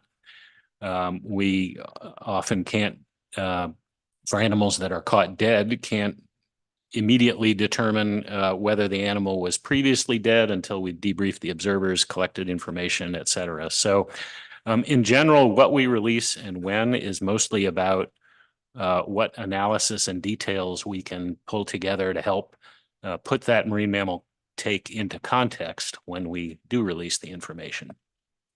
In general, we can immediately release a confirmation that an interaction occurred with an unconfirmed stock and an unconfirmed source and outcome. Obviously, that isn't really revealing to the public. After observers have been debriefed, which can take several weeks if they're early in their deployment, we can say whether a dead animal was previously dead or killed by deer. For animals that are released alive, we often don't review the specifics and make a serious injury determination until several months after the end of the calendar year. And that's because it's really most efficient for us to do that on an annual basis for all incidents that occur during a given year. But that analysis can be expedited case by case as warranted, and as we did this year. Specific fishery determinations sometimes can be immediate, attributing a take to a specific fishery, but for example, for the Amendment 80 fleet, where the fishery is determined by the catch composition, for example, was it deep water flat fisheries? The target sometimes can take a little while to confirm. We don't always have that right away.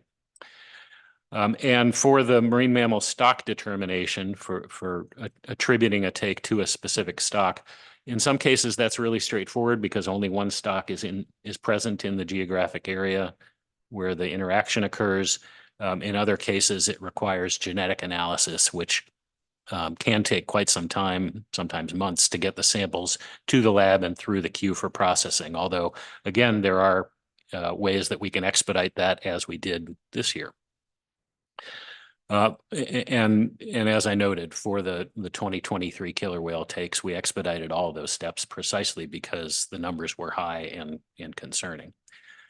The reason that the 2022 marine mammal fishery interaction data haven't been released yet is because, as I noted a moment ago, we normally have a lag in our process that allows us to aggregate a calendar year of data and evaluate those data together. Those 2022 data are currently going through reviews, both between the Alaska Regional Office and Science Center, and in some cases with our Southwest Center, which does genetic analysis. And the idea is that that would be released in the 2024 report, which it's an annual tech memo on human-caused mortality and serious injury in marine mammal interactions with fisheries. But again, sometimes we can share those data prior to finalizing the compiled tech memo. For example, we're currently working on a Freedom of Information Act request from Oceana for records associated with 2022 and other years. And if there's information that we can provide sooner in response to that request, we will.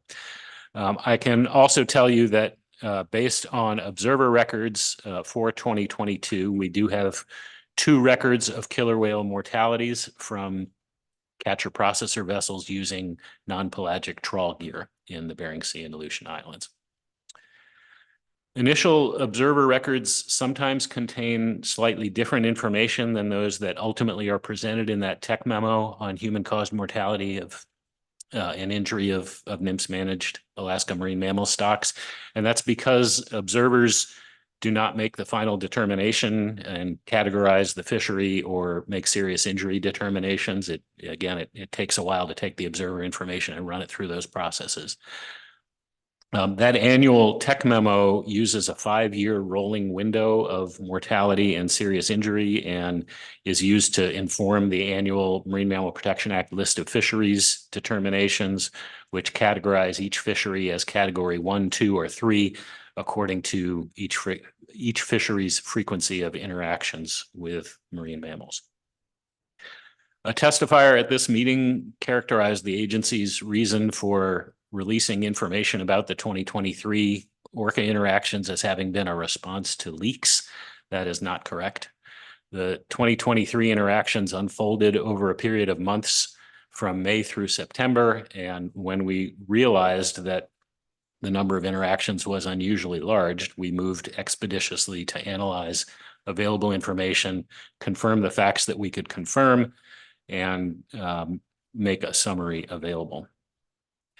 Our most recent release of information related to this was a December 1 web story, which I imagine you've all seen, that provided the cause of death and genetic results linking the animals to stocks. And that web story noted that we anticipate releasing very soon a new technical memorandum, different tech memo. This one is entitled Killer Whale Entanglements in Alaska Summary Report 1991 to 2022. This is a first of its kind tech memo summarizing all killer whale entanglements in Alaska during that 30-year period. It was conceived and largely drafted prior to this summer's events. And the idea behind it was to summarize and share information about fishery interactions publicly in a format that goes beyond our strict obligations under the Marine Mammal Protection Act. And for 2022, it includes both of the non-pelagic trawl takes that I mentioned a moment ago. A testifier characterized yesterday and again today the killer whale takes in trawl gear as an increasing trend over time. And while it's true that 2023 saw a much higher number of interactions than we've seen in the time series, I would not characterize that as an increasing trend. In summary, the National Marine Fisheries Service pays close attention to all marine mammal interactions with fisheries as required by the MMPA. And with regard to killer whales, we've been synthesizing information for quite a while. We're not just reacting to the events of 2023 and that situation. But as those interactions unfolded this year, we promptly took action to expedite our evaluation and provide the relevant data and make it available as quickly as we could. So, Mr. Down, that's kind of a quick overview of how we approach this type of information and the different avenues we have for making it available. I hope that's responsive to what you were looking for. Thank you, Madam Chair, and thank you, Mr. Curlin. That was very detailed, and I think that gives the public and a lot of information, and it certainly gave me a clearer picture. So thank you very much. Thank you. And thank you, Mr. Curland. Ms. Vanderhoven. Thank you, Madam Chair. Would it be appropriate to ask Mr. Curlin a clarifying question? Thanks. Mr. Curlin, it's been a long time since I looked at those reports with much detail. Would those include or differentiate between gear types? Like, we know this year there was one killer whale in fixed gear in the survey. Is there that level of differentiation, or are they all lumped together? Yes, we do, through the chair, we do classify the takes according to specific fisheries, and that goes into the annual list of fisheries determination that results in that categorization I mentioned based on frequency of interaction.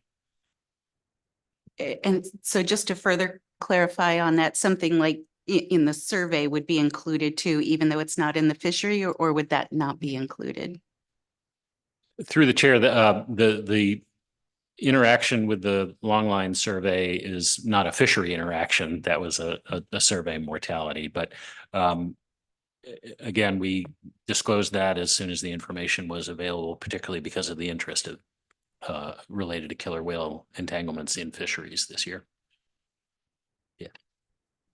Okay, thank you. Ms. Kimball. Thank you. I do appreciate, I've seen the report and that lists all the fisheries in which there are marine mammal interactions, but I appreciate understanding that, as Mr. Down requested. I wondered if there was is there any opportunity for like a look back by the agency and thinking about whether making that initial release that did not have a confirmation of the numbers and then did not have the genetic analysis of the orca population at issue and did not have the fleet or the fishery identified, like, was that valuable to the process, or was your subsequent release where you do have that information and you were able to do the genetic analysis on a quick timeline, whether that's the most appropriate or helpful or productive type of release? I just wondered if you could have any comment on that. I think there was just a lot of consternation between that time period where people were guessing on what was happening as opposed to getting more informed. Yeah, through the chair, Ms. Kimball, I really appreciate the question, because this is something we really wrestled with as this event was unfolding, and what information we should release and when. And I have heard from sectors of the industry that were not involved in these incidents that they felt in a sense implicated because we were not able to be specific about exactly which fisheries were involved. And those that were not involved would have appreciated not having that shadow cast upon them. So we didn't really have a clear playbook for how to proceed in this kind of circumstance. And we were trying to balance providing as much information as we could, not covering anything up, but not getting ahead of what we really knew in being able to be more specific. So we will be kind of doing an after action evaluation, as it were, to try to guide better how we might handle situations like that if they come up in the future. Thanks for the question. Thank you. Mr. Twite. Thanks, Madam Chair. Thanks, Mr. Down, for asking the question, and Mr. Curlin for providing the response.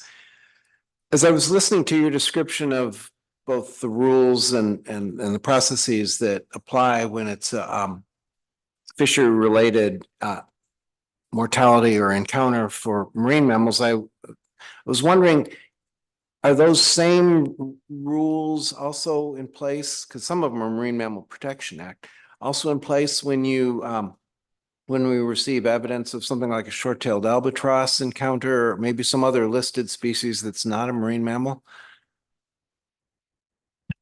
Through the chair, Mr. Twite, it's similar. There are analogous procedures, but there are peculiarities related to the Marine Mammal Protection Act that come into play for marine mammals.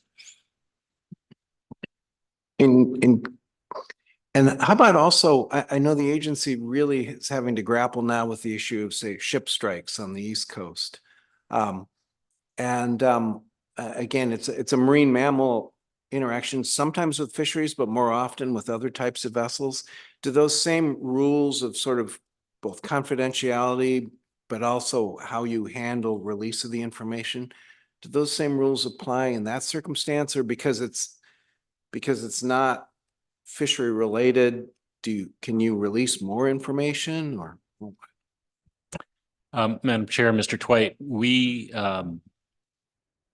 do identify all human-caused sources of mortality or serious injury when we're evaluating effects relative to PBR levels and that sort of thing. You know, as for attributing incidents to specific causes, I guess I can't give you a real clear answer right off the cuff. There are, again, some particular standards related to confidentiality for fisheries that we need to be mindful of, and we don't have those particular requirements for some other things. But you know, that I guess I can't think of that specifically coming up about a vessel interaction and us, you know, a question coming up about whether we can attribute it to a particular vessel. I will say when that happens, for instance, when there have been ship strikes and there have been you know, reports in the media that, well, it may have been a ferry or it may have been you know, some other vessel, we have tried to be very cautious about not getting ahead of the facts. And you know, sometimes members of the public try to connect the dots, and you know, that's understandable, but we try not to get out in front of what we really know in instances like that. Thank you. And Mr. Mesereau. Thank you, Madam Chair. Thank you, Mr. Curlin, for that report. It was helpful. I'm wondering we use a lot of acronyms in this process, and particularly relating to marine mammals, which we don't talk about often. I was wondering if you could just clarify what a PBR is, and if there have been other fisheries that have had problems exceeding a PBR. Yeah, PBR is the potential biological removal level. It's essentially the safe level that can be removed, a level that doesn't pose a conservation concern to a stock. That's not a direct quote, but that's kind of the gist of it.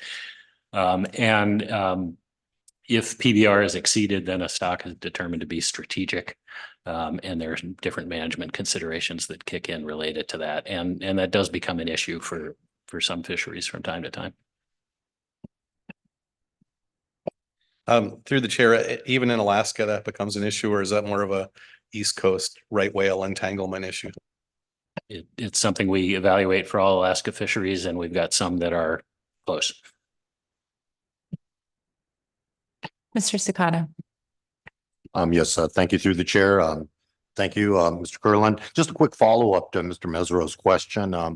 I need to learn more about it. Is there somewhere that I can go to, and the public can go to learn about the PBR procedures, and just to try to get a better understanding of that? Yeah, thanks for the question, Mr. Sukata. We actually have pretty good information on our website. So I just Google the term potential biological removal and you'll find it.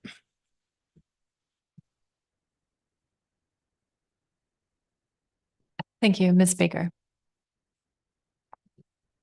Through the chair. Thank you, Mr. Curlin, for that summary. Really appreciate it. And Madam Chair, I wanted to follow up on the other request the council received in the testimony Mr. Curlin referenced relative to the request for information from National Marine Fisheries Service about the process for reporting marine mammal interactions. The council also received a request in public testimony for the council to request of the Amendment 80 sector to bring back information, I believe, at the February council meeting about the sector's plans for the upcoming deepwater flatfish fishery to address concerns about incidental takes of killer whales. And I do not have an action or a request to propose, Madam Chair, because I will just reference the council and the public back to testimony that we received in the B reports from the representative of the Alaska Seafood Cooperative. I have a full expectation that reports like we received will continue as there is information to report. But I'll just remind the council and the public that the testimony we received described the behavior in whales and interactions with fishing gear that was identified in 2023 that was a bit unusual.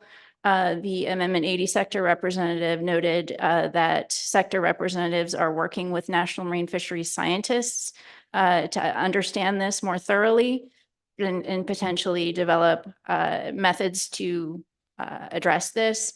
The representatives from the Amendment 80 sector are working on BREP proposal. I'm forgetting Mr. Mesereau, the definition of the acronym for that. I think it's the Bycatch Reduction Engineering Program proposal. It's a grant proposal through the National Marine Fisheries Service to start research on gear modification and behavior of killer whales. So that is in process. And then the final update that the Alaska Seafood Cooperative representative provided us was the intent to work on some preliminary gear modifications to be used in the upcoming fishing season, but that will be tested in a flume tank and simulated, I think we heard, in spring, maybe March. And so after February, as Mr. Mesereau mentioned earlier. And so all of that to say, Madam Chair, I just wanted to reference the council. It's been several days since we received that testimony, but I very much appreciated that information, the update on the current status of what the Amendment 80 sector is doing in response to the killer whale incidental takes this year. And I fully expect those updates to continue, Madam Chair. So just to be responsive to that testimony we heard, I wanted to go back through that testimony. Thank you, Madam Chair. Thank you, Ms. Baker. Appreciate that. Any further discussion on this issue? Okay. So we have a couple other things on our list. Don't know, Mr. Mesereau. Thank you, Madam Chair. I have a motion. It's the appropriate time for that, I imagine. Yes, we can take a motion. Okay. Basically, this motion, which will be posted shortly, I'm sure, stems from the charter halibut program review and my comments yesterday on the charter issue. It's pretty much a straightforward data run. I'll read it to you. The council directs the staff to expand the C7 halibut timeline document to include an expanded analysis of options 4 and 5. These should include applying each option retrospectively to determine the impacts of each option on the precision of the harvest estimates and operation of the halibut catch sharing plan. Additionally, the council requests the staff to provide information on the performance of the charter halibut registration program. This information should include metrics like the number of permits registered each year, the number of permits retired, number of transferable permits, and the number of non-transferable permits. And with the second, I can speak briefly to this. Second. Thank you for the second, Ms. Kimball. Through the chair, thank you for the second, Ms. Kimball. This is actually two data requests in one, and I did that just so we can move through this agenda in a reasonable pace. They're both things that have been requested from the Charter Halibut Committee. And the first one, I included the C7 timeline document in the executive session list there of items, and it's also in the Charter Halibut C7 motion. And basically that was a discussion paper that was done by staff at my request to look at ways to streamline the halibut management process so that we may not be as linked to the IPHC interim meeting, to provide a little relief from staff who have to work very hard for a short period of time to get information. And then that information is supposed to be shared with the charter sector, which in the last few years, we really haven't had time to share it, which means we haven't had time to really get the kind of public input that the Halibut Committee was originally designed to get. And this is a way to correct that. And it stems from the Charter Halibut program review and was identified there and has been talked about for about a year. It just took a while to get everybody together and have the timing right to bring that up. And basically all I did was added a little additional data to that, which would give us the ability to see if the suggestions in that document would actually work in the catch sharing plan. And if they do, and it's the council's will to move forward, then we can have a more tailored reg amendment. And we can also determine whether we want to do that or approach the IPHC to see if they're willing to accept something like that before we initiate the staff. So it's got several purposes and it's not a lot of work. I've checked with staff. I believe Miss Marina is homesick today, but she's online if you have any questions about the relevance of this. The second one, we started a halibut permit registration program a few years ago. It's gone over well, but we don't know how permits are being retired. There's about 25% of the charter halibut permits are transferable permits that when someone that owns them no longer is in business or is no longer living, those permits were designed to be retired. And that attrition was kind of built into the program to, over time, reduce latency because we gave permits out at a very low bar. And so it's important for us to see how that's working and if we have any retired permits, as well as how many permits register from year to year. It'll just give us a snapshot at how that program's working, and it's useful data. And my understanding is that most of that data has already been gathered by Kurt Iverson. It just hasn't been made available to the council. And so I did check with him and he thought that the remainder of the data would be a relatively minor data run as well. And so I tried to combine these into one simple motion that would address both of them and provide us with a bit more information on whether we can streamline what we're doing here at the council and make more time for other pressing issues.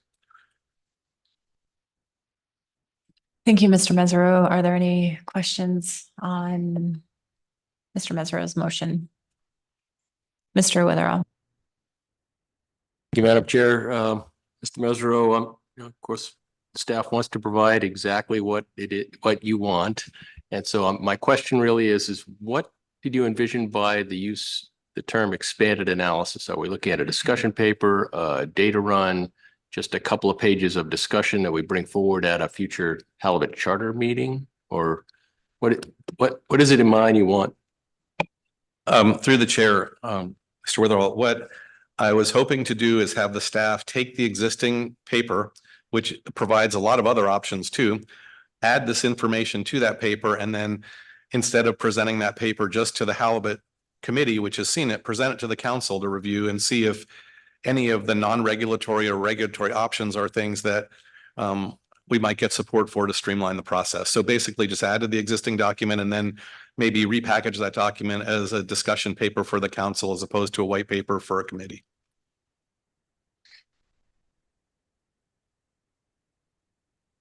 Any other questions for Mr. Mesereau?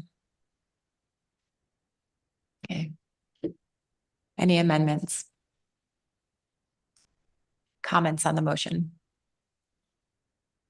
Ms. Baker.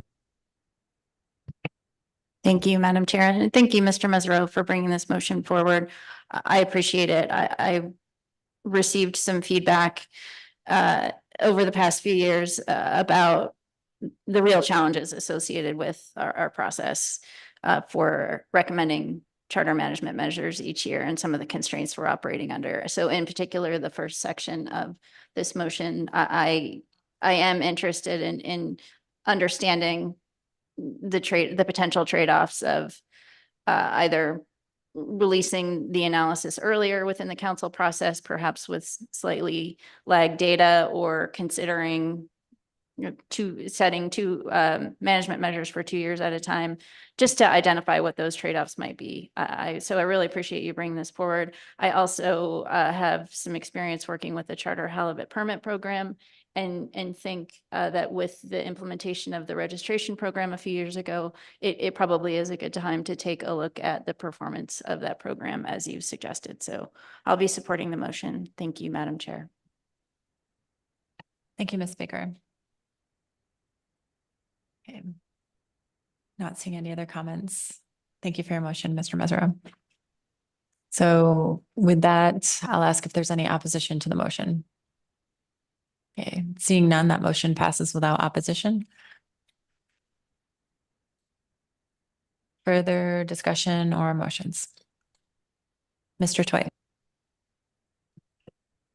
Thank you, Madam Chair. I have a motion that provides council direction both on the IRA work plan as well as on the climate scenario workshop proposal that we received from the Climate Change Task Force.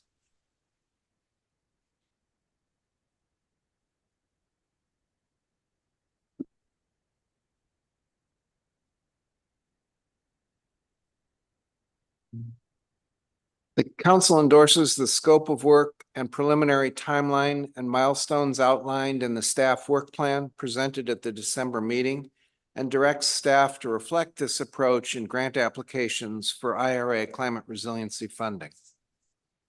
The council also endorses the climate change task force's proposed format and timing (June) for the climate scenario workshop. The purpose of the workshop is to provide a suite of short and long-term management recommendations to improve climate resiliency of federally managed fisheries in the North Pacific. The council intends that discussions and case studies at the workshop be broadly applicable across the North Pacific, and that staff explore options to allow for broad participation, including virtual participation. Recommendations resulting from the workshop could be considered in conjunction with the scoping period for the programmatic evaluation. With a second, I can speak to my motion. Thank you for the second, Ms. Vanderhoeven. Thank you, Ms. Vanderhoeven. The IRA funding is a unique and timely opportunity. It provides the council with enough resources to tackle two very challenging and interrelated issues. It is now abundantly clear that we are entering a period of unpredictable, dramatic change that makes both short-term management and long-term planning extremely difficult. For several years, the council has recognized the daunting nature of rising to these challenges and has expressed the concern that our existing management framework, which has proved surprisingly durable and adaptive, may not be adequate to the new challenges. The council has been frustrated by our inability to find the resources and bandwidth for thoughtful and inclusive consideration of these issues, while maintaining our focus on the annual necessities of fishery management. The IRA funds provide us with the opportunity to continue to meet our short-term management responsibilities and take a hard look at what will be needed to adapt to a different and more challenging future. The IRA work plan provides a blueprint for accomplishing these objectives within the timeframe of funding availability. It provides an approach for weaving together the various efforts and initiatives that are currently underway that we expect will provide we expect will prove informative to our efforts to take stock of our management framework and to consider the changes that will be needed to support our objectives of sustainable fisheries in the face of climate change. As a council, we know that we need both management tools that can be applied now and development of longer-term changes that will likely prove transformative. Scientists tell us that the future will look very different in very fundamental ways. For instance, ecosystems moving from being characterized using stationarity tools that rely on stationarity, meaning the past can predict the future, to tools that allow us to cope with non-stationarity. And so we must consider transformative change. The IRA work plan is designed to get us there. My motion adopts it, noting that it has actually been underway for a while, as the work plan is built off our recent actions. The next step in the work plan is the climate scenario workshop that has been recommended by our climate change task force as one of their final actions. My motion provides direction for that workshop. I'd like to take this opportunity to make a couple of additional suggestions for implementation of the IRA work plan that I do not think need to be in a motion. First, just a note on timing. The motion anticipates that the workshop would be in June of 2024, but it's actually included parenthetically in the motion in case the council changes the current timing. Second, I recognize, as do all council members, the concerns that have been expressed about that timing, with participants engaged in other activities at that time of the year, and Kodiak maybe being a somewhat more difficult venue for them to reach, both to reach and to find accommodations. But it is critical to our overall work plan to hold this workshop in the first half of this year. Consequently, I asked staff to explore options for virtual breakout groups, as well as other approaches that would increase the effectiveness of remote involvement. Some of those were also suggested in public testimony. Right now, we anticipate a 2-day workshop, which is ambitious for such a big scope. I look forward to hearing further updates as planning continues, but I expect us to be able to strike the balance between a scope that allows transformational thinking, as well as giving the council short-term steps that can be implemented either through the programmatic or our other council initiatives. Finally, as staff planning continues, I suggest that it may be useful to include a council member on the steering committee for the workshop, and that can be considered between now and the next meeting. Consequently, I suggest the chair explore opportunities for either that or also potentially a council subgroup to provide direction on the IRA funding projects as a whole. And be pleased to answer any questions. Thank you, Mr. Twite. See if there are any questions. Mr. Curlin. Thanks, Madam Chair, and thanks, Mr. Twite, for the motion. My question has to do with the first paragraph in the work plan. And while the work plan is principally focused around the NEPA process and doing a programmatic evaluation of our fisheries, my question has to do with sort of process, how we can examine the processes that we use for developing fishery management actions that are more timely, more nimble, more responsive to signals that we're seeing associated with climate change, and setting ourselves up that way. And I've raised in the past the concept of frameworking management measures.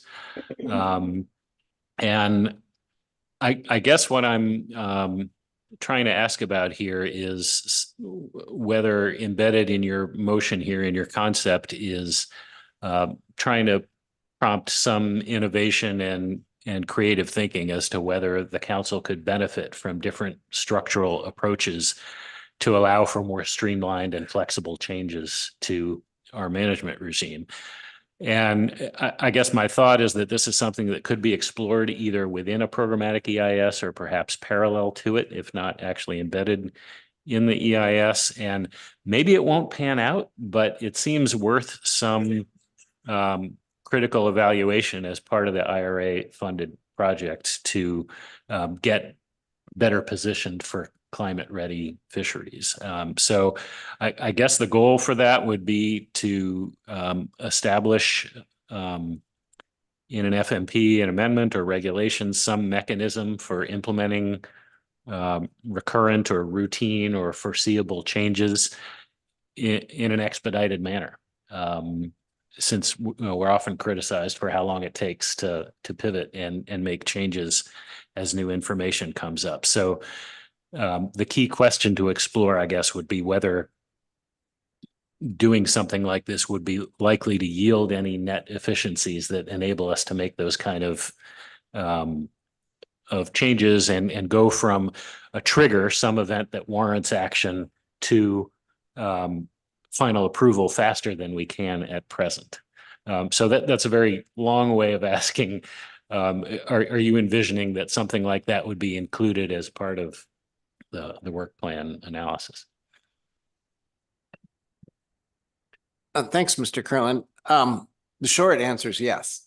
But I think that's kind of would be not doing a disservice both to the issues you've described it, but also to, I think, the concern that not just all council members, but I think most of our stakeholders share, that our slow deliberative process may become an impediment in terms of our ability to keep up with the speed and the scope, the scale of some of the changes that we've anticipate will be coming our way. And so my sense is that first off, we've been hearing a lot of chatter about that and a lot of concern about that already. But my sense is that I think the scenario that could be one very useful outcome of the scenario planning workshop is to really sort of crystallize that as a potential,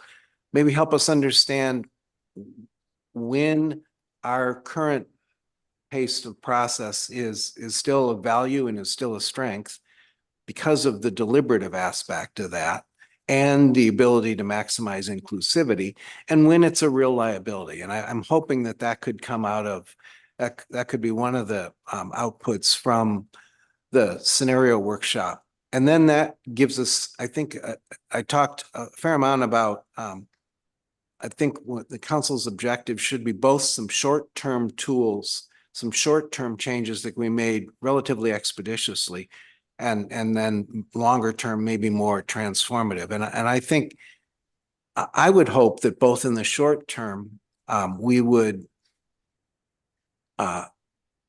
begin to develop some tools that would allow us to respond to, say, a really dramatic change in an ecosystem indicator that we know will lead to potentially, say, conservation concerns or certainly yield concerns. Something like if we'd had an indicator that told us that Gulf peacock were going to crash, and that's not too speculative because in the rearview mirror we can see what those indicators were. Would we have taken advantage of that indicator to respond much more quickly than maybe we normally would have? That could fall into the kind of what kind of short-term adaptations can we make, or near-term, as I think a better word, adaptations can we make to our process, versus that discussion about how do we nimbly approach a future that we expect to be much more chaotic and require nimbleness and adaptiveness without losing many of the strengths, the deliberative and inclusive strengths of our current system. That to me seems to be a longer term. It's ambitious, but I believe, and I think the motion and the IRA work plan support our ability to look at issues like timeliness and nimbleness in both the near term and the longer term. Thank you, Madam Chair. Just to follow up, I appreciate the response, Mr. Twite. And I think it's really both components here. It's making sure we're considering the right breadth of information, the right signals, integrating all the right information into our management process. But also that second component of, all right, can we translate that into timely management action?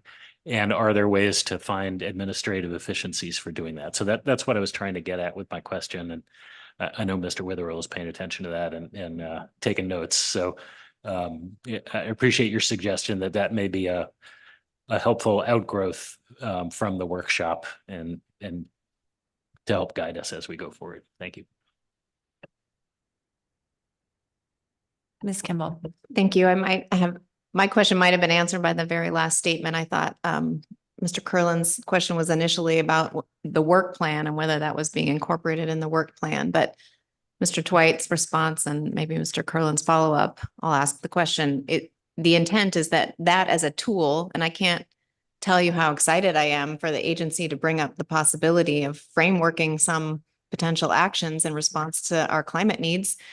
But that may be a tool that we explore in the workshop and then further explore in the programmatic. We're not modifying the work plan per se, but we can explore that tool in those two places.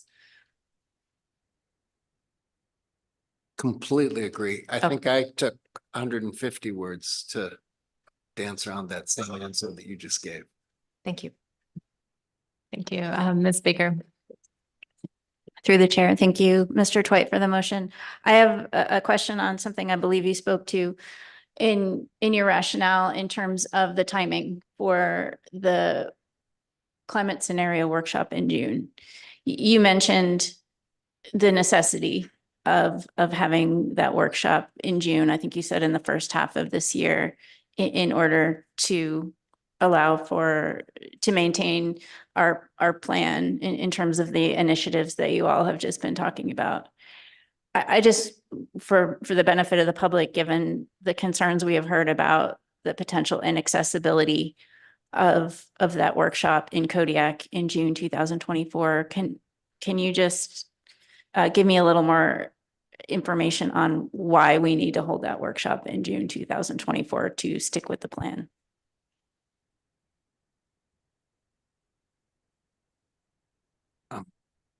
Thanks, Ms. Baker. It's a very challenging timeline overall from start to finish of the IRA funding.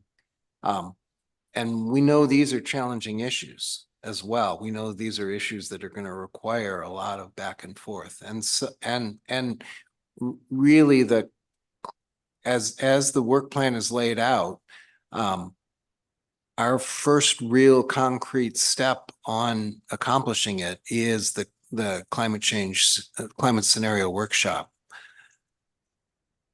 So every month that we sort of delay that from past the beginning of the receipt of or at least past the point where we know that we've got our plan funded and are beginning to implement it, is essentially ultimately a month less to provide the kind of quality output that we really hope for. So that's I have a real sense of urgency. I know staff does. I think all the council members do of if we're going to spend this well and achieve these, I think they're pretty ambitious objectives.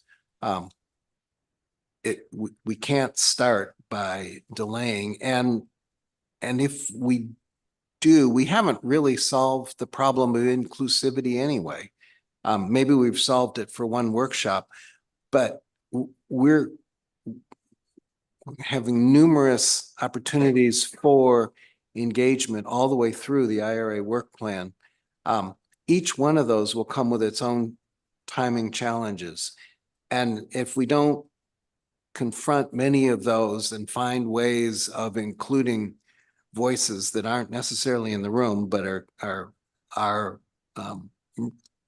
really interested in and really wish to be involved. If we don't figure that out now with this first one, we're just going to spend more of our time debating when we should hold those workshops and less about what they should accomplish or those points of public involvement. So let's recognize now, as kind of as we heard in testimony, I think from Ms. Benkin, that let's recognize that the voices that may not be in the room aren't there because they don't care. They're there because they can't actually make it to the room, but they need to be included. And let's figure out ways of making sure we're hearing those voices.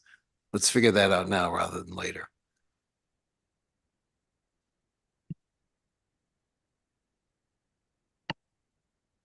Ms. Kimball. My last question, thank you, through the chairs on the statement about endorsing the proposed format. And I just went back to the presentation the PowerPoint presentation, and I just want to understand if what you're referencing there is what was provided in that particular slide about the format, including a combination of interactive breakout sessions, planning exercises, facilitated discussion sessions, structured format that enables cross-pollination of expertise, experiences, and perspectives and solution explorations. I just want to kind of cross-reference your motion with what has been proposed. Is that the portion of what you're talking about when you say we endorse the format? Largely, yes.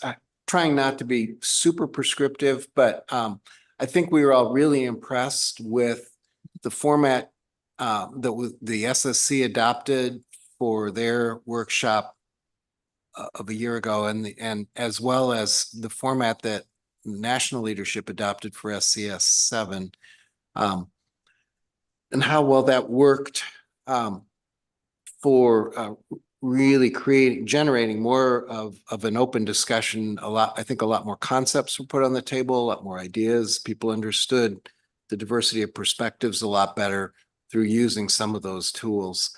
And so strongly encouraging our continued sort of adaptive experimentation with some of those formats.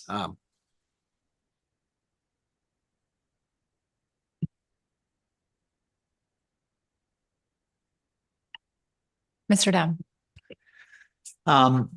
I was so hoping that Miss Baker was going to ask my question when she mentioned the timing issue, and I was hoping then that Miss Kimball was going to ask my question because I'm a little concerned that this is just getting too picky. But I was so it's not my intention just to ask a question to waste time, but I think accuracy is important. So.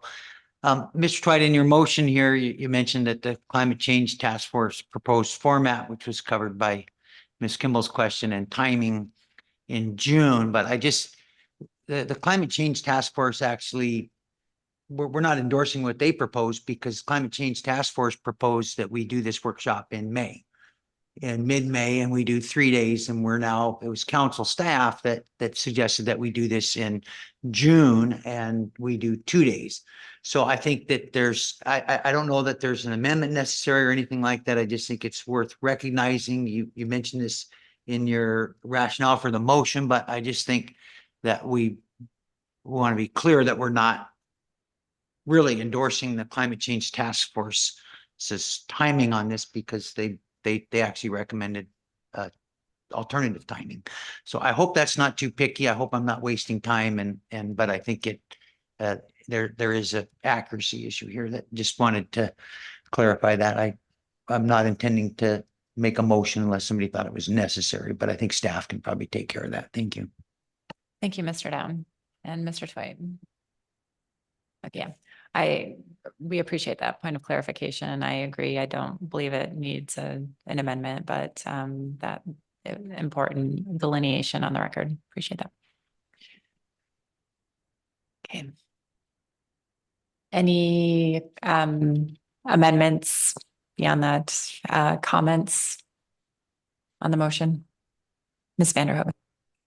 Thank you, Madam Chair. Thank you, Mr. Twite, for your motion. I will be supporting the motion. I think for this to be successful, particularly in light of the issues we know about timing, outreach before is going to be incredibly important, as well as outreach after. I've participated in plenty of Zoom meetings in the last few years, and there are definitely pros and cons to the hybrid approach. But noting that there was the concern about breakout sessions, I've done some of those successfully remotely. And I think if council staff or the subgroup or committee or whatever we're calling it that's going to be working on pulling this together does some of that outreach and coordination, kind of like listening session locations in different communities, but I would characterize them as more participation centers rather than just listening. There's no reason I'm aware of that they couldn't be like their own individual breakout group to have the same conversations and bring that all back like you would with an in-person group. So I think it's going to take a little more coordination and effort being remote, but I think outreach ahead of time in particular is going to be important to make it successful and get the product out of it that we're looking for. But I fully support it. Thank you, Mr. Twite. Thank you, Ms. Vanderhoven. Any other comments? Mr. Mesro. Thank you, Madam Chair, and thank you for the motion and the comments, Mr. Twite. I support the motion. I understand some of the public's concern that we didn't follow the exact recommendations from the Climate Change Task Force. A lot of smart people on there, and I think in a perfect world, we would have a meeting in a hub like Anchorage at a time that's more convenient, but I appreciate you speaking to that and your rationale, and I think it gets to a point here where we have the council's business to conduct, and we can't not do business in Seattle and in the June meetings just because of the time of year. We won't get anything done. And so I appreciate the remote testimony option. And in regards to Ms. Vanderhoven's comments, we have breakout rooms in the Charter Halibut Committee Zoom meetings where the different areas can have their own time and their own separate Zoom room where they can do exactly what she said. So we're already doing that in this process. And I think that's a great addition and a good comment to help make up for the inconvenient fact that this particular set of meetings isn't happening in a hub and it isn't happening at the perfect time, but you can have a telephone and get on this and participate in this one. And I'm pleased that there'll be more opportunities for the public to participate, hopefully in a more convenient setting. But I think we have to get business done so that we can continue to, update our work and keep it relevant. And so I understand why it is when it is. And I hope the public will too, that we have to be able to do some work in June and in February, and it is inconvenient. And I think the virtual aspect really helps temper that piece. So thank you for your motion and your thoughtful rationale for it, Mr. Thank you, Mr. Mesro. Any final comments? No. Appreciate your motion, Mr. Twite. So I'll try this. Is there any opposition to the motion? Okay, that motion passes without opposition. Any further action on the IRA work plan? Okay. Thanks. Further, Ms. Baker.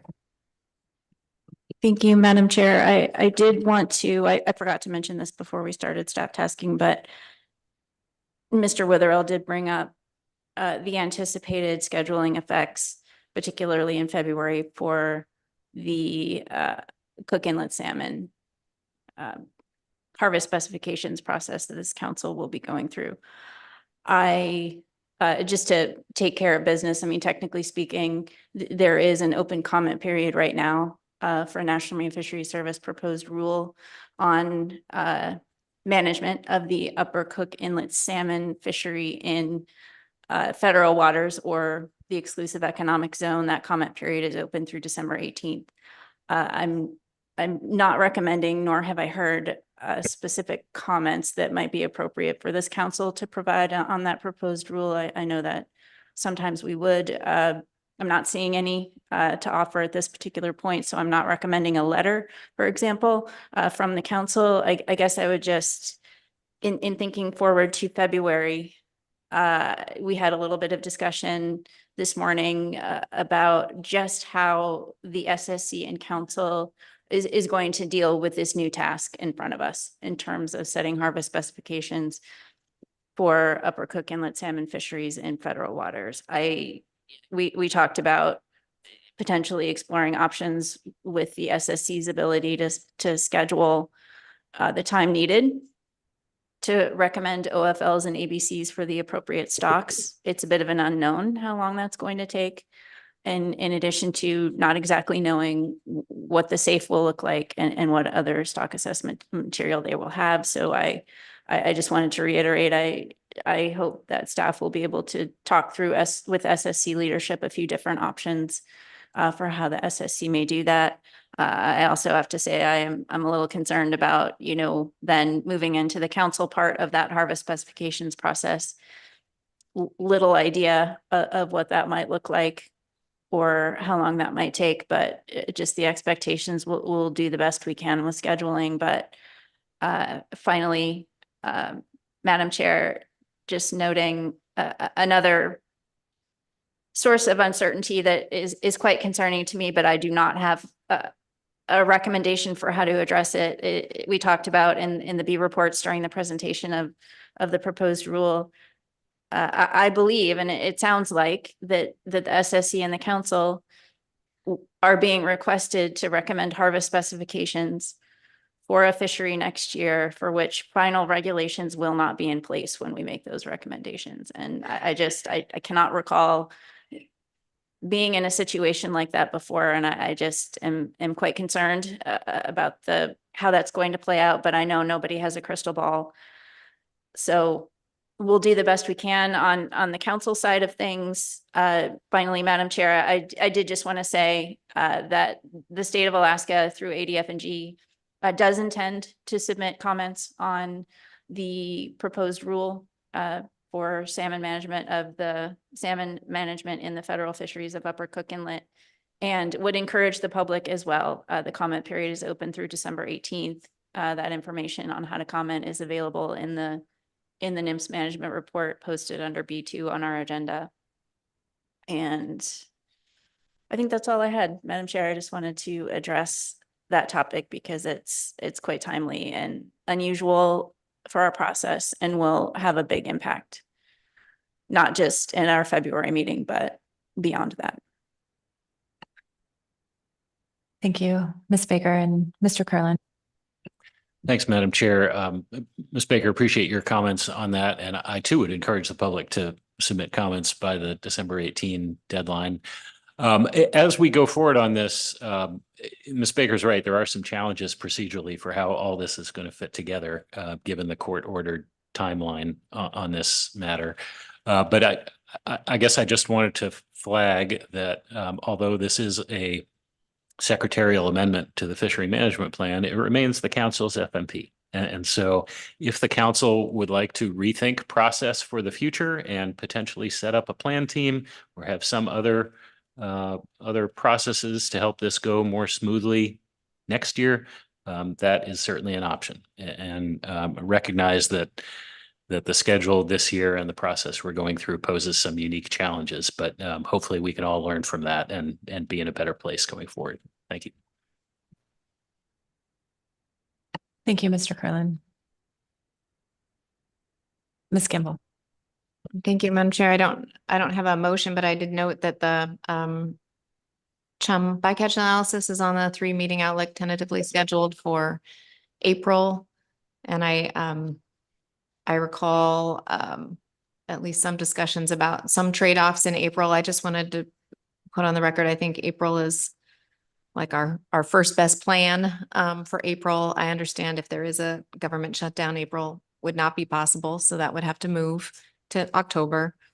I also have been thinking a lot about the trade-off of April in terms of review time for the public. We didn't receive as much testimony on that, or maybe any at this meeting, but we did at the previous meeting about needing a good length of time for the public to read the document, digest the document, talk to who they need to talk to come forward with productive positions. And I understand that with April, we will have more limited review time of that document. That's one of the trade-offs we're making. And so I just wanted to be abundantly clear so that at least as council members, we're not the ones complaining about that in April when we know that that's the decision we're choosing. I also understand that that doesn't really get us any quicker to implementation time, but there could be some good information in that April document that would at least move through the SSC process and get us, going forward on that issue as expeditiously as possible with all of the analysis that's required. So I'm just, I guess, putting on the record, there are some trade-offs with April, but I think that's our first best plan for that analysis. And if there's anything that Mr. Witherell had to correct me on that, I'd appreciate it. Thank you, Madam Chair. That is the current plan, to have a draft for April and to have it in sufficient time to allow plenty of opportunity for review. So that's what the analysts are working towards. And Mr. Witherell, Ms. Kimball did mention that this likely would not change the implementation timeline in April versus, October initial review. Can you remind me when that is anticipated? Madam Chair, there's a lot of potential pitfalls between now and the implementation time. I think our original plan for council action was an April initial review with final action in December. The agency does need time to prepare and post a proposed rule, allow plenty of comments on the draft.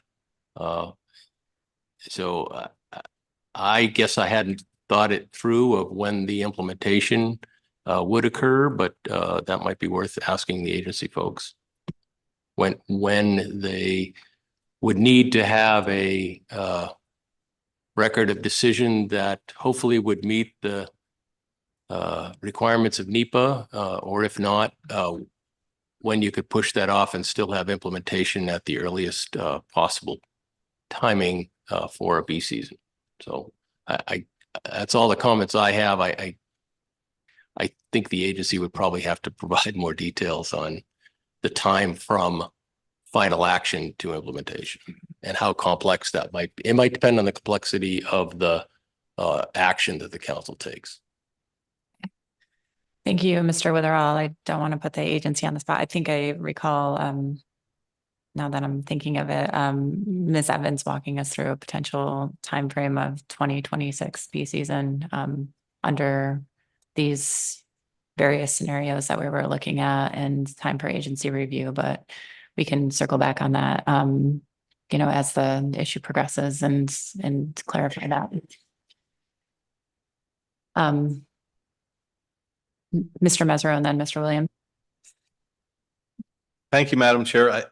My question, I guess, is for the council and for Mr. Witherall. I'm wondering if I appreciate Ms. Kimball's comments regarding this, and I think we understand the trade-offs of trying to get a document out with some time to review it and the potential that it may not be at the level of precision that one that would take longer would be, or maybe the depth that one would be, and perhaps less time than some would like to review it. And I'm wondering if it would be appropriate to either ask our tribal liaison or the tribal coordinator at the agency to reach out to tribal partners to just explain those trade-offs and what the decision to try to get it in April would mean, so that they understand, if they only have 2 weeks to review a large document, why that is the case. And I think maybe that kind of outreach would be helpful, just so everybody understands the same level, that we got the message that they wanted the document back before subsistence activities started, and they didn't want to wait until fall,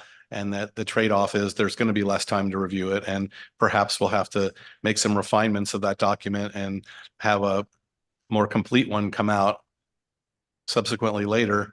I think being transparent with all stakeholders in this issue may be beneficial, so that they understand that we're trying to live up to our obligation to move this forward, but the trade-off is the quicker you do it, the more chances that the SSC may find something that requires another adjustment, or I think you get the message of what I'm saying, if it would be possible to do that. I don't know how the council feels or the agency, but we do have people in place to do that kind of thing now.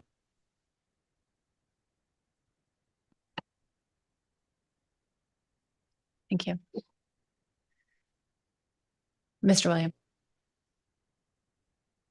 Thank you, Madam Chair. I'm moving on to another issue. Is that appropriate? So let me make sure there are no other comments on the timing. Okay. Okay, Mr. Williams. thank you, Madam Chair.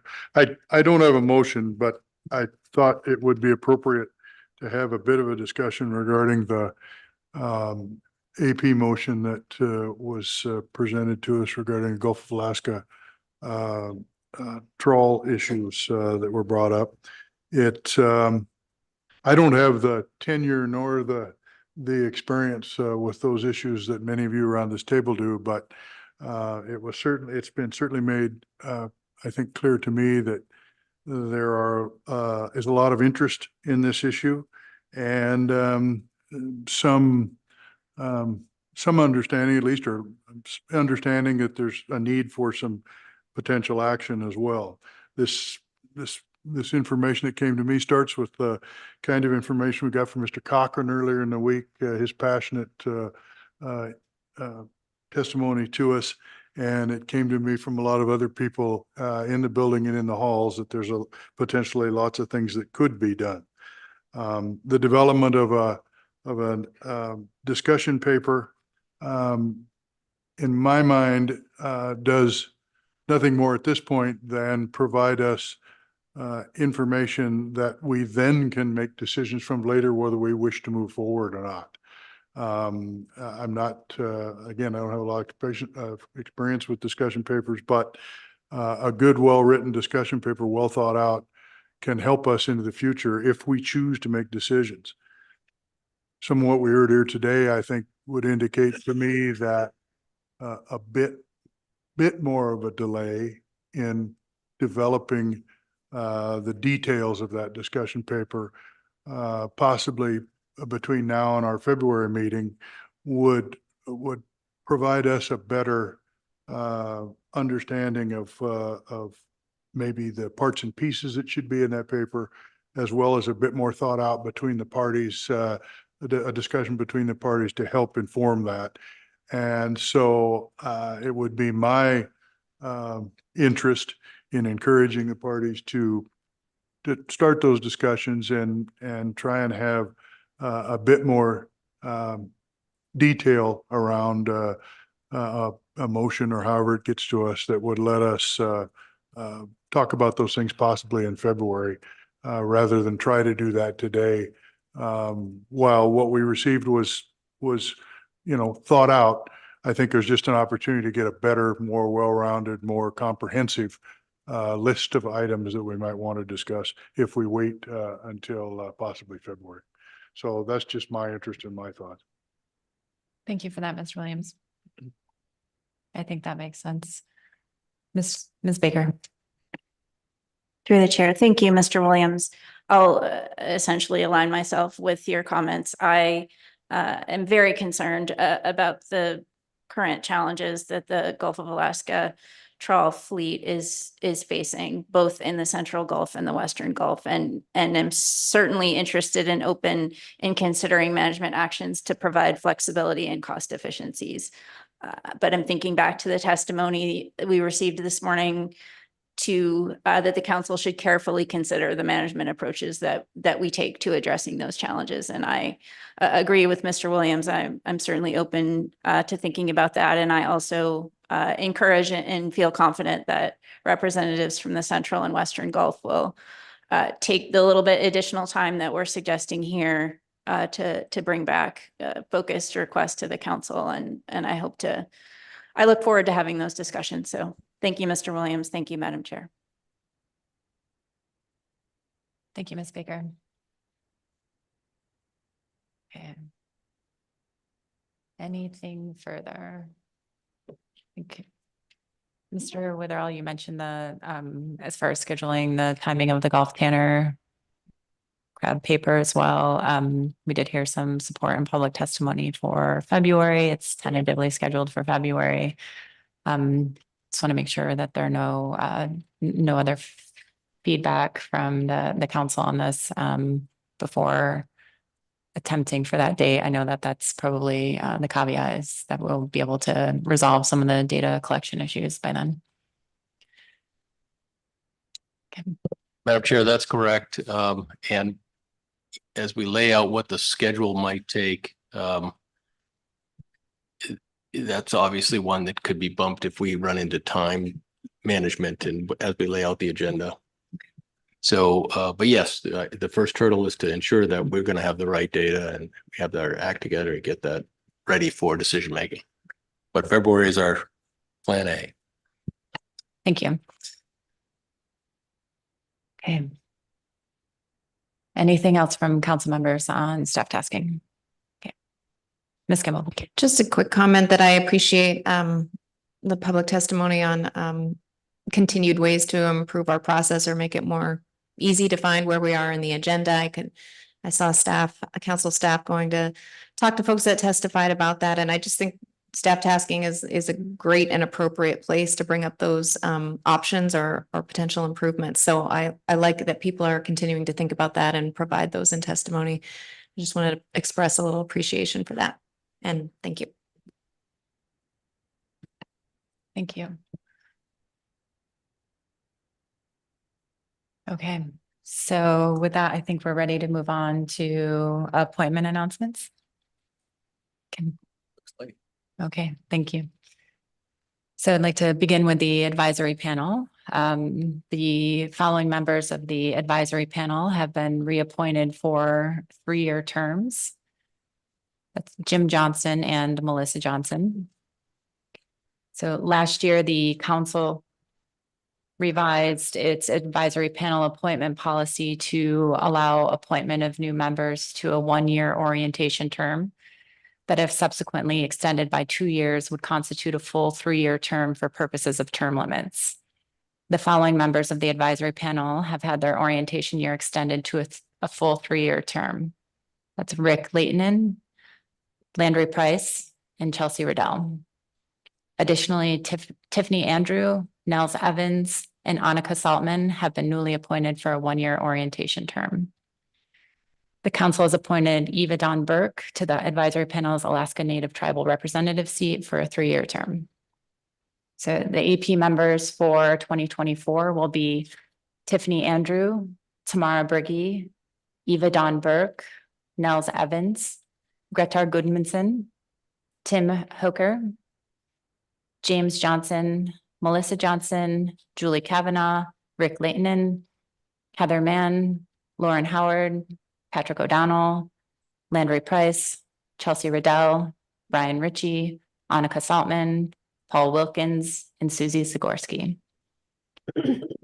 The council notes that its intent for the advisory panel is to appoint active members who provide diverse perspectives relevant to fishery management issues that the council is currently undertaking or anticipates to be considered in the near future.